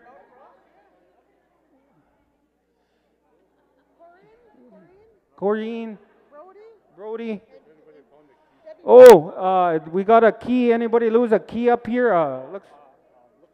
Oh, did anybody find a key? Anybody find a key? Ted is missing a key. Thank everybody again, and safe travels home. And thank you very much.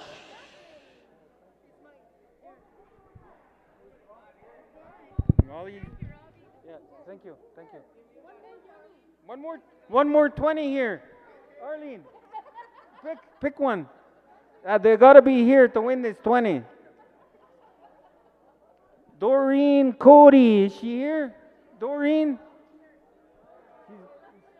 Okay. Right on. We caught her in time. You got a 20. You got a sign for it. And once again, thank you for all the counselors for donating $20 cash and our chief. And have a good night and safe travels home. Go up in Minawa. Okay, turn this sucker off. Crazy. Okay, let's start packing up. Kelly, let's start packing up. Right on.